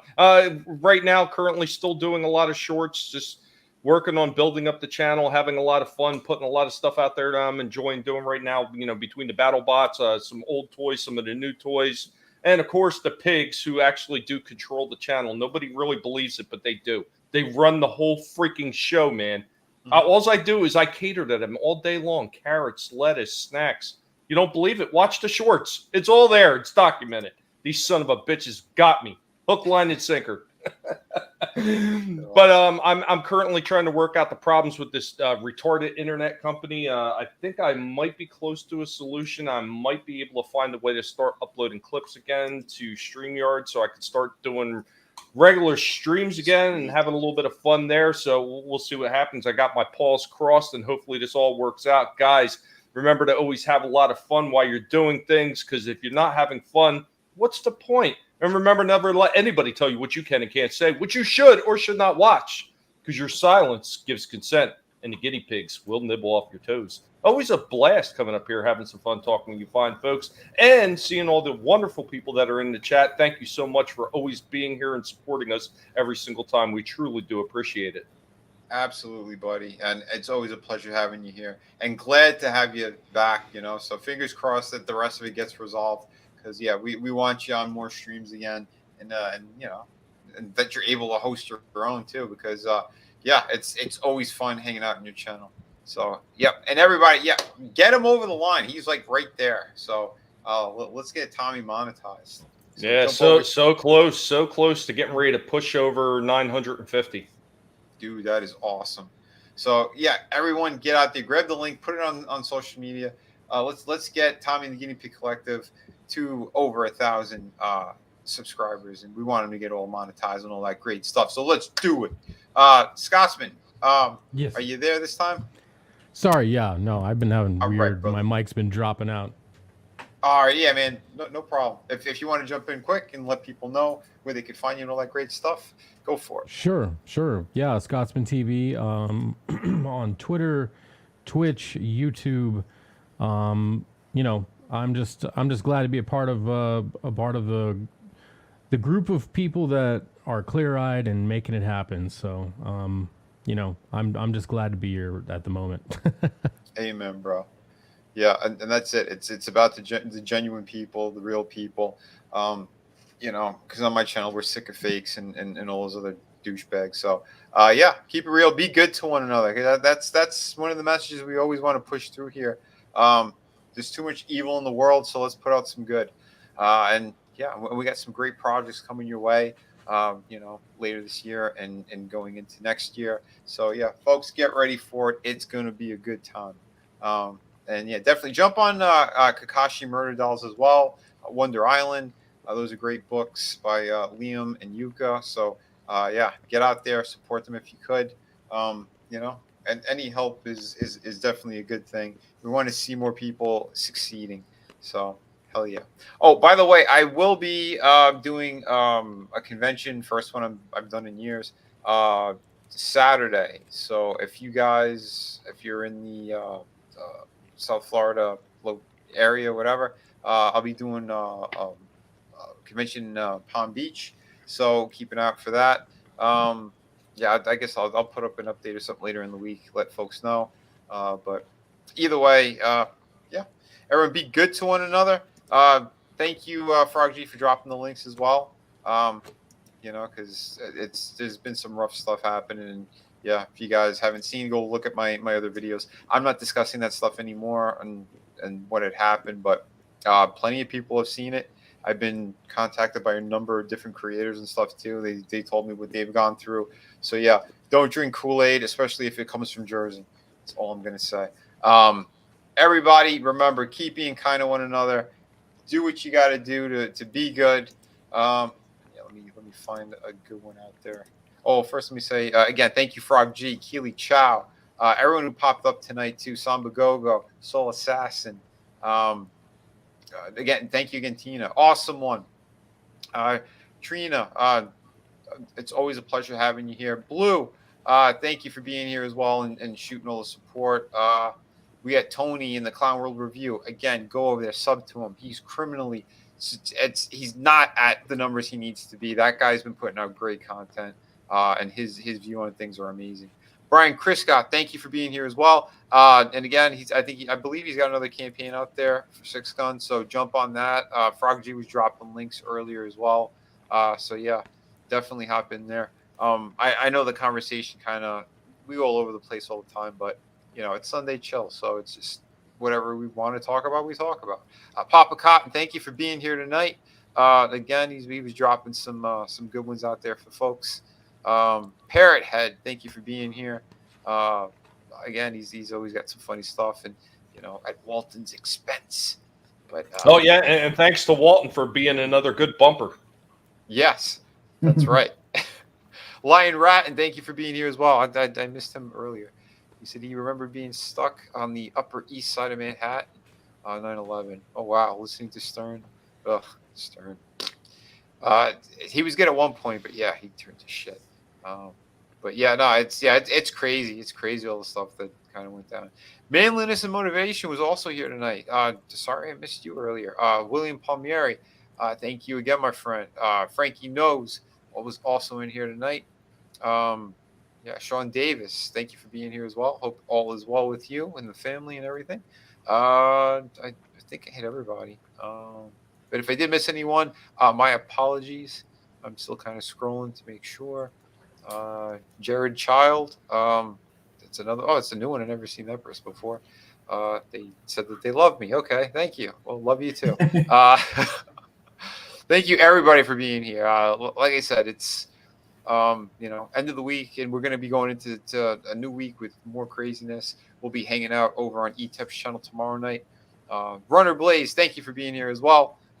He's always changed his name, but yeah, Runner, you're good people out there, and thank you for the support as well. I got to meet him the other day too. Oh, nice. That's right. You went to the convention. Did you swing by and say hi to Serena? I did not know. Damn. I basically went and got NWO's autograph the next day, and then met up with Runner, and we were hanging out. Oh, very cool. That's awesome, man. So I'm kind of curious, Draven, if you and Walton get together, do you break out the lollipops and start the Lollipop Guild all over again? Oh, Jesus. Who, me and Walton? I haven't met Walton yet. Everybody's taller than you, man. Taller than me? Oh, Jesus. God damn. I'm not saying anything. Glinzer, thank you for being here tonight as well. Spike 220, thank you for being here. Let me see. I thought there was another name I saw. But damn it. All right. I think I have a real one. Again, apologies if I missed you. Obviously Adam Shawhan. Duh. Sorry, buddy. Yes. Thank you for being here tonight as well, my friend. We'll probably be hanging out real soon. Shadowhawk Talks. Darren, like my father before me, he was in here as well tonight. Thank you, buddy. He's another person with a great collection. Good stuff. Corey Barton, thank you for being here as well. But yeah. So everyone, please have a great night. Be kind to one another. And yeah, suffer no fools. Let me see. I'll try to grab halfway decent one here to play out on. I did have some more Walter clips as well from Lebowski because they were always fun. So you have no frame of reference here. You're like a child who wanders into the middle of a movie and wants to... Over the line! Do you see what happens when you fuck a stranger in the ass? Am I the only one around here who gives a shit about the role? Calmer than you are. God damn it! I'm perfectly calm, dude. Yeah, but I wasn't. Am I wrong? Fucking Nazis.